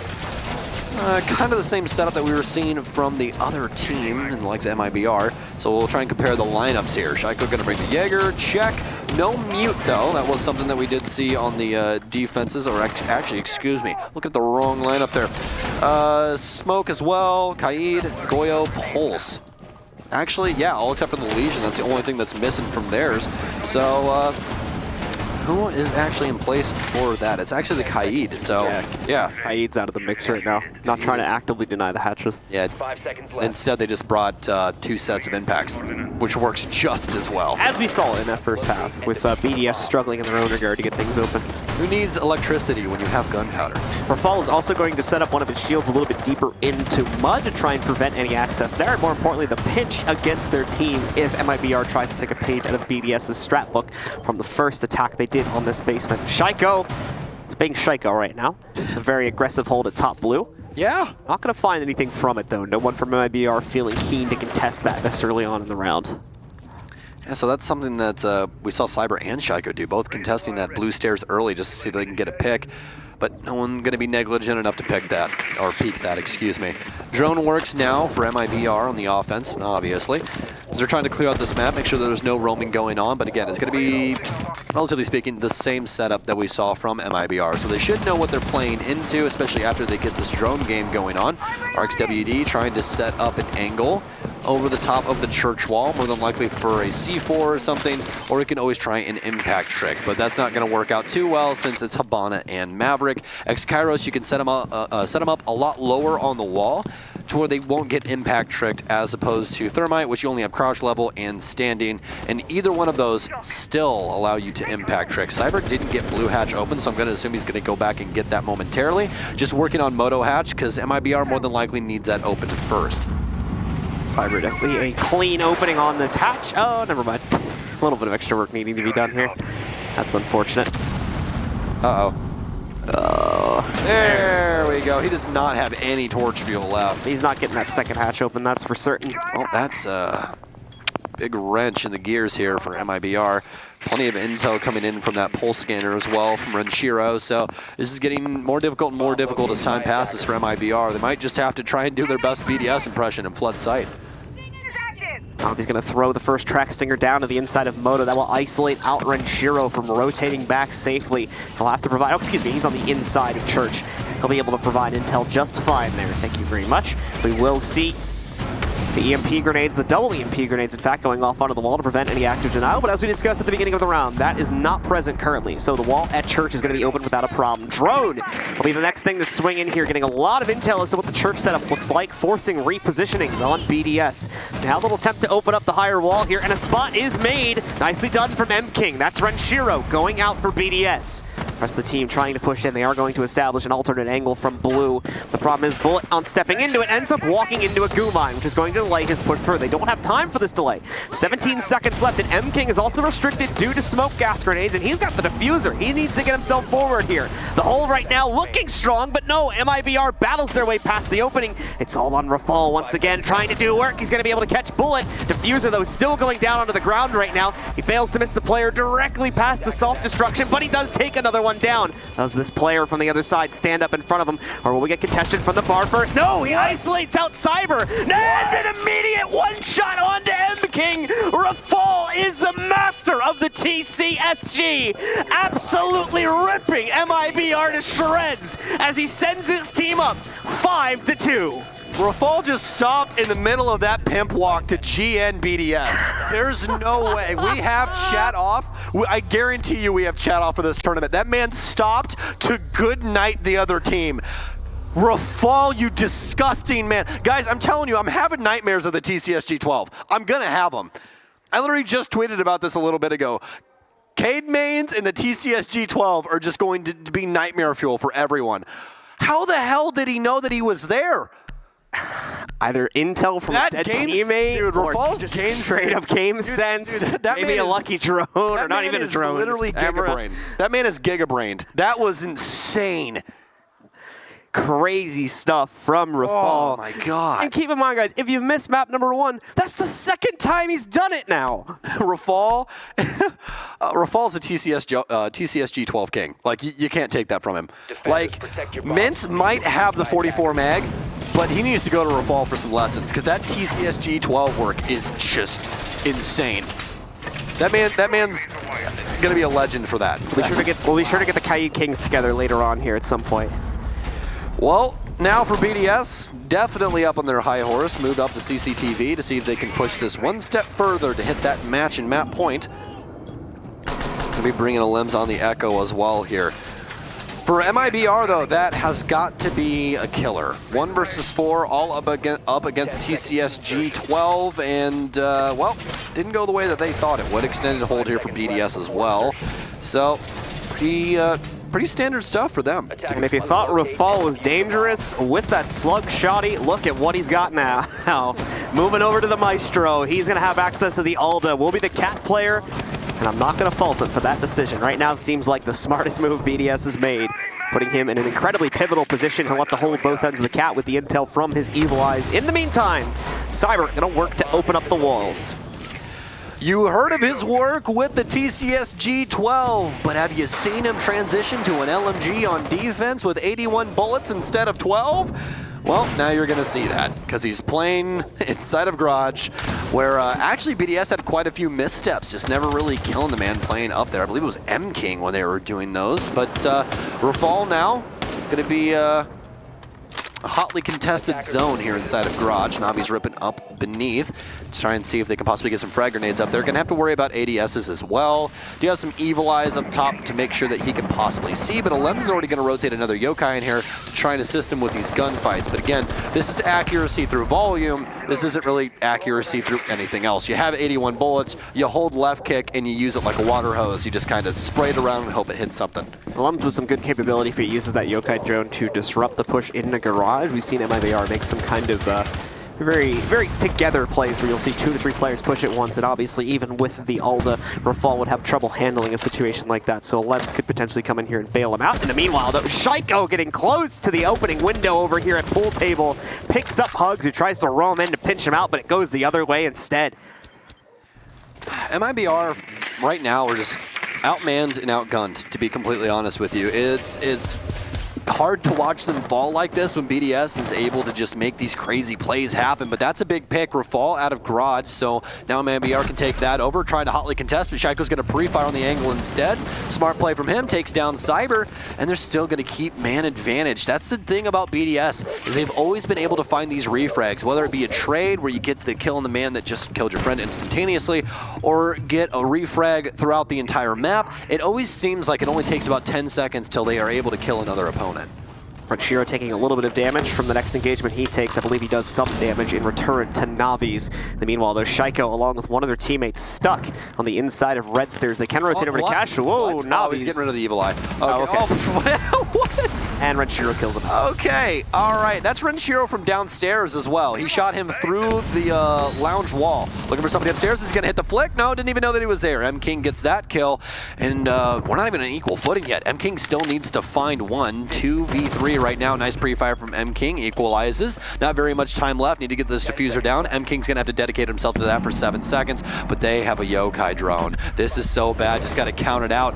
Bullet needs to rotate in here and find this as well. It's going to be a pre-fire. Does he have the timing? Can he get the kill? He can't. Down to the 2 versus 1. He hops in. Can he get the other one? He's stuck on time. But it's going to be the 6-inch blade that never loses reception for BDS as they push this to map and match point.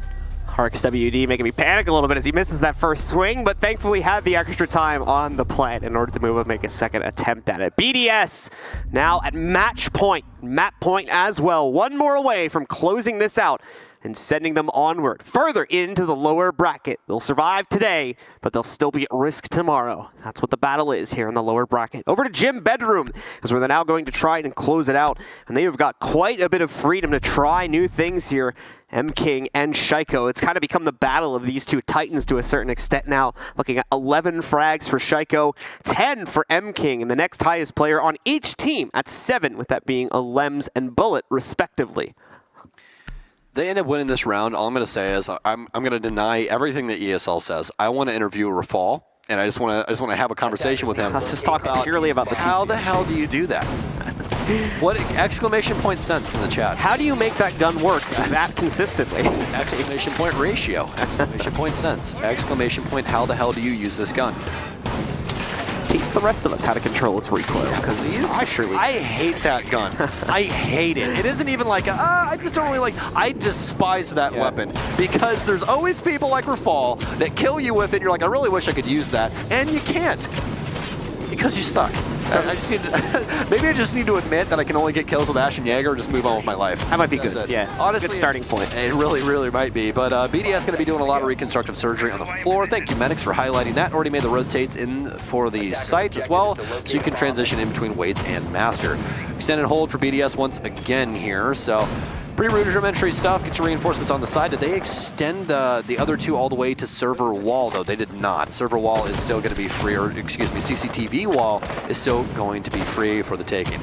Red has the full reinforcement on it as well, which is somewhat of a bit of a mixed bag in terms of where we see that come in, but BDS kind of locking themselves the inside of Cash.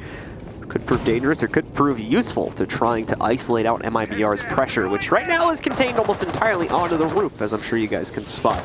Soft wall onto the normal balcony that goes into CCTV, however, so Buck will make very quick work of opening that for the squad. Bull is going to put a Claymore onto the construction window, preventing any hop-outs from BDS. Well, no one going to be contesting Cyber as he gets Jacuzzi open here. Is going to have some assistance from the Habana of M King. but it's going to drop off and go to other pastures to try and find some more work to do. Still plenty of torch fuel inside of that, so definitely use that to assist them just a little bit. Alem's going to set up a yokai down low. This is actually a really smart setup. They're going to keep that yokai down low because you can actually fly it up through the hatch to prevent a plant inside of weights because it still makes contact with the ceiling, so it still is able to be used even though it's transitioning between floors. So nice setup there for BDS. I also like what they've been doing with these Goyo shields just to set them up for default areas where you can shoot them beneath. If you guys notice, it's exactly why it's sitting on that broken flooring. And they're going to have the first one go off inside of weights. It looks like MIBR wants to try and flood inside of Jacuzzi. Now he's going to be the first one in. Frag grenade over the top. Does it kill Rafal? No, it's going to get ADS instead. Are going to try and eat Nitrocell back. Yes, yeah, Nitrocell going to be chucked out there. It looks like the wall is going to be successfully opened up, though. BDS not able to resist that. Oh, no, it does get tricked successfully this time. So, cancel that. Third charge now going to be used by M-King, and this one goes off without a hitch, but that is the very last one that they have to utilize here. So will now need to be careful about moving forward at this point. They do not have a clear angle. Just a little bit of a foot shot more than anything else into that bathroom position. So MIBR's angles will be a bit dodgy as they try to commit themselves to the inside of the site, since we are under 1 minute left on the round. The issue is now, though, is they don't have any opening kills, and BDS has done a very good job of being able to trade throughout this series so far. Rafal's lit up, RXWD dies inside of logistics, so now they have some space to work with. But remember that yokai down low. If they go for this weights plant, this could be everything. Shaiko hops out a window, gets one, but then immediately traded, reciprocated back, but some kills coming through for MIBR off of the defensive utility usage. Rafal and Alim's the last two that remain after the dust settles. Could use this yokai now to try and stop somebody, but Habana's going to get the first one, tries to transition the other one over, but it's actually locked down inside, looking for where this plant could possibly be going off. M-King finally finding some safe space in order to put this down. Cyber gets the kill into Alems. Rafal, the last one remaining. He can't possibly find this man putting the diffuser down, so now he's locked into battle. 1 versus 3, but we saw how that went the last time. This time he doesn't have his trusty sidearm, though, in order to make this work. Has multiple angles being held on Jacuzzi balcony, as well as someone playing secret. Not going to work out, and MIBR starts this comeback. Fortunately, Rafal, with not much choice to make, just swings right into Bullet's angle, giving him that closing kill and setting MIBR for finally some success on this attacking side. BDS, though, again, that was their very final site to rotate into, so they can now start to move back to safer pastures, as I believe that basement has just been unlocked for their use, and that is indeed the case. They'll go back, still with 3 rounds in excess before MIBR takes this to overtime. Would be a massive comeback indeed from MIBR, but they've got a long, long way to go, and BDS has won these earlier sites with quite a bit of extra wiggle room at the end of the round. Wiggle, wiggle, wiggle. Yeah, I don't know why I said that. You gotta highlight it. It's fine, man. You know what? It's group stage, my dude. Stuff happens. Actually, playoffs now. I mean, it's group stage playoffs, technically. Stage 2, I think, is the preferred terminology. Is that the original nomenclature? Yeah. Is that what it's supposed to be? Yeah. Okay, we're at stage 2. Things happen. It's all good. The good news is that there's no one inside of the room with us in order to yell at us for us sucking. That's the good news. Stuart can always stop by. We're actually locked in the room right now. Yeah, we technically are locked in the room right now. So we do have a flat of water, so we can last 2 weeks technically. Yeah, that's true. That's good. Also, it looks like there's like a little hole to the next room over there, so I think we're good. I mean, yeah. Just slide those. There is some light peering through. Light at the end of the tunnel here. Hopefully some light at the end of the tunnel here for MIBR, because I really want to I really want 3 maps. I really want them. I really, really do. So BDS actually going back downstairs, had a successful defense the last time they were down here. That was actually the first time that MIBR was successful on their offense here. So they need to try and reciprocate that through the rest of these rounds. Otherwise, they're going home, folks, and we don't exactly want that. But we really don't want that for either of these teams. MIBR has actually done a very good job of showing up throughout this entire tournament, as well as BDS. And honestly, without these two being at the main stage, it feel kind of weird. MIBR, previously at Mortals, has went to quite a few majors and made somewhat of a showing, but this time they're risking elimination once again if they're not able to link together these 3 rounds to at least push us to overtime. Still a long road ahead of them if they want to make it out of this.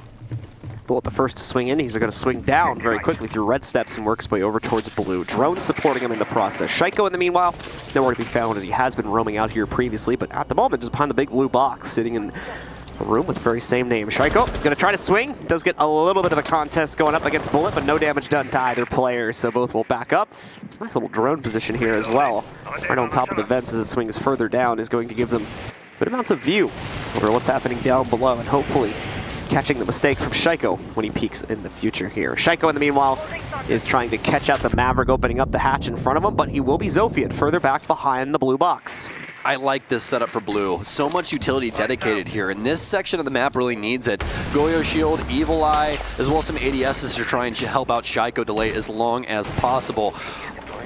When this map first got remade and we saw people trying to hold down blue, they would literally just be like, hey, Jaeger, you're going to go here with 2 ADSs and have a good time, my friend. Hopefully you don't get shot, haha. But it's transitioned over into a lot more of a bunker setup, which is what I like to see personally. It allows you to stick around a lot longer. It makes it to where the offense has a hell of a time trying to get you out. You even saw that they had 2 shield setups inside of there as well with, or excuse me, 2 Evil Eye setups in there as well with RXWD, Goyo Shield, and everything else in between with some ADSs. RXWD is currently inside of Dirt here with a Goyo Shield. Doesn't look like they have anybody in the offense that could possibly pop this unless Bullet's currently inside of here, which I don't believe he is. That should be Maverick as well as Habana. Nice shot here, downs 1, but immediately traded. Can pick up his friend, but oh no, is already ready for the next aggressive move here from Rafal. So a great read from N-King inside of Dirt.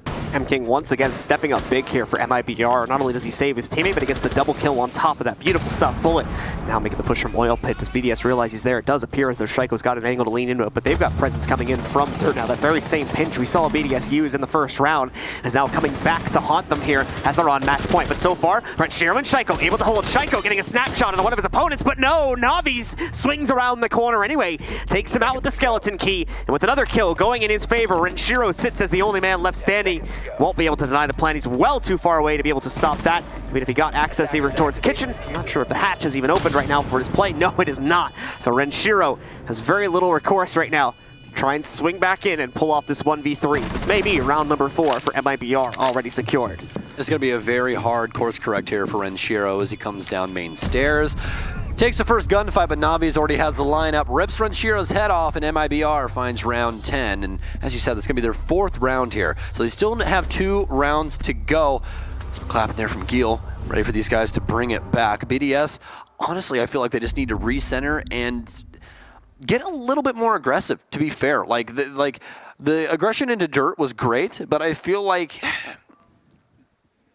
there's other opportunities across the map for them to actually be more successful with. Having, Rafal just try and run up and save his teammate that was downed, not the most successful way to try and handle that situation. Much rather just maybe even peek, shoot the Goyo Shield and dip back instead of trying to be so aggro in order to confirm that down. Granted, if he did get both of them, and that's probably the push for MIBR completely done with because they can't pinch from Mud anymore. They'd have to have somebody rotate all the way to Dirt. I keep saying Mud and Dirt. I mean Dirt, chat. I'm sorry. Apologies. I'm trying my best to fix this. But Dirt, I feel like the contention there was just a little bit too much. I really wish that they would have just let that go by the wayside and just try and deal with it later on down the line when they tried to actually get aggressive because they still had blue control. Still had quite a bit of it towards the end of the round as well. And we're able to leverage that slightly, but yeah, ultimately entry power that time coming in from MIBR just a little bit too strong against them. And as you said, lost 2 players, not just one, trying to contest against the Dirt push. Once Dirt had been controlled, the pinch was opened up, and as we saw, Renshiro, which was the last man standing after the trades concluded, completely out of position to stop the plan from happening. So no hope of pulling off that 1v3 there in the late round. As far as BDS is concerned, though, they think it's close enough. They did just unlock a second site to play into. I'm pretty sure they won both consecutively, both this one along with their cache site, but choosing not to go into it, and instead doubling down on the basement. All right, well, BDS setting things up downstairs, as you just said. Doesn't look like it's going to be nearly the same setup. No Goyo this time for them. So probably just going to put some utility inside of Mud. They have a shield, though. They do. They have 1 shield on Rafal, so they're more than likely still going to have a shield set up inside of Dirt. So Rafal rotating up there to set that up right now. Already have an ADS set up, so they're trying to burn a little bit of utility here. They're going to get at least 2 pieces unless EMP or something happens from Hugzord, but shouldn't be burning an EMP on 1 ADS. Should be in areas where there's going to be a lot more electronics. Dirt is definitely not that place. For the rest of BDS, Renshiro start to fall back pretty quickly into the site after the opening seconds go by. MIBR in the meanwhile starting their drone work here. M-King Gonna work his way in through second floor construction first, or at least he'll try to get a drone in there.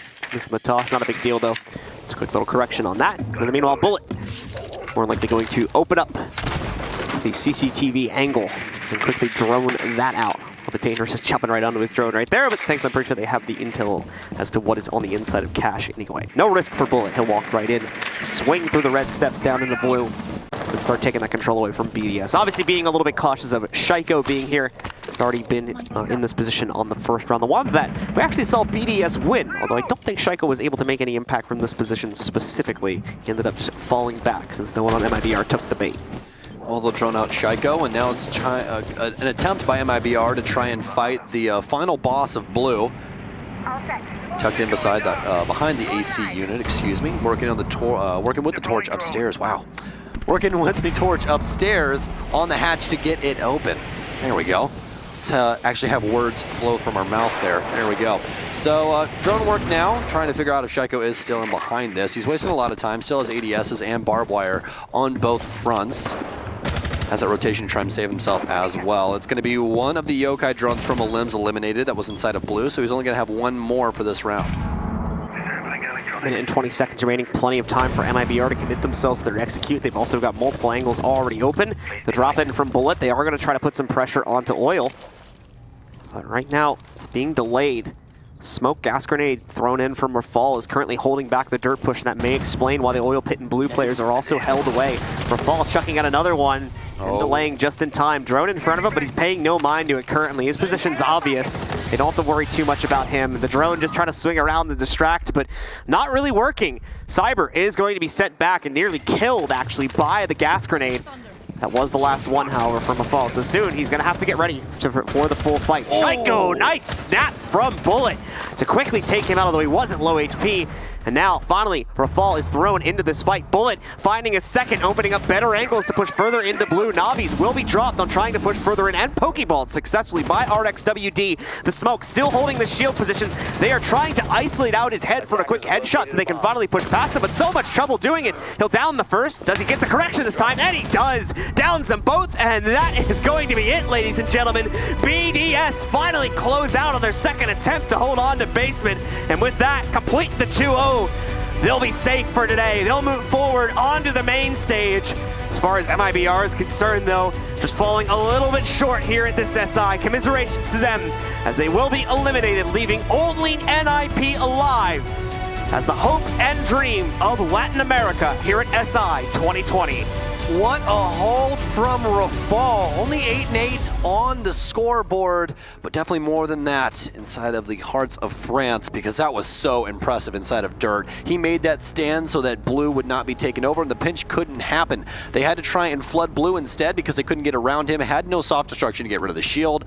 Just some amazing, amazing play to not allow that pinch to happen on Armory. But I'm pretty sure we got some beautiful people sitting on the other side of a lens here in just a second to talk to you guys about that. But while they're getting prepared, it's a sad, sad day for LATAM when it comes to MIBR. They'll be headed home, but don't fret. You still have one representative from this region in the likes of NIP. But that's going to be it from us, folks. We're sending it on over to the analyst desk to see what they have to think about this. Thank you so much, cuties. It's Stokes and Blue, and you'll be seeing them as we head to the main stage later on here in this weekend, as well as Kicks and Intero. Ladies and gentlemen. Okay, do we want to take this bite by bite? Let's do that. Let's do that. So first of all, let's start off with similar to what we're seeing in front of us right now, but we're going to kick it off with the operator bans. That Thermite ban didn't seem like the wisest of choice, given the fact that it was MIBR that did it against a team that runs it on Rafale but doesn't really do much with it and relies on the Maverick and Habana. Your takes, Jess? I was really disappointed from the bans. A lot of people came out and said that's comfort bans and everything like that, and you're at the Six Invitational. I'm sorry, you got a comfort ban? That's not what the Six Invitational is about. This is a world championship. You are meant to put a thorn in the side of your opponent, not play comfortable, not play nice. That's not what you're here for. I mean, you just spent something as valuable as a ban on something that had absolutely no impact. I don't care what your excuse is for doing it. I think it's a massive mistake. And, I mean, to put it nicely, the one thing MIBR did better was their Mav. and that's about it. Yeah, basically. And we can talk about the Maverick after this, because Maverick twice from BDS's side tried to open the wall to enter into server. And to be very clear, the way he did it was not the way you should do it. You should look at how Cyberly was doing it on MIBR's side. That's the way you do it. You open the top, then you open the bottom, and you don't get shot in the meantime by the Maestro that's holding the one angle he can hold. The scary thing is when that's the one thing you're doing right, that's just not enough. The amount of times, like Raphael's 4K clutch, it should never have happened. What are you doing? Why is there no crossfires? Get the plant down. Like, it's a semi-auto shotgun. You're guaranteed a win here if you just keep a crossfire on him. If you peek one by one, well, that's a lot of 1v1s that you don't need to or want to take. What we see here in Dirt, they push the Fuser in Dirt with a Mav and a Hibana. They know there's going to be deployable shields. You have a Sophia. What are you doing? The Sophia isn't even there. No, and that's not even the problem, right? You can say, okay, the Zophia's not going to be there. Maybe she's somewhere else doing something else. Maybe she's destroying Maestro cans. Maybe she's destroying something else. Maestro was actually destroying Cash Wall every round because... do you have a reason for that? Nope. Well, you see, the Buck was really far away, and The it's hard to get walls open. Yeah, the Zofia uses the impact on it, and we're really harping on what some people out there are watching and then thinking, oh, these are small things. Look, you're at the biggest stage in Siege history. The entire point is to be extremely vigilant with every single bit of utility that you use. If it's not meant to be used somewhere, do not use it. That's why we're being so really anal about everything, because this is how it's supposed to be done. Every team so far that we saw today and the competition so far has been able to execute this way and limit overusing utility for no reason. I mean, you can see the consequences of it. If we just look at the one round where they're pushing the Hibana and the Mav in Dirt against the smoke on a shield, you have no way of removing the shield.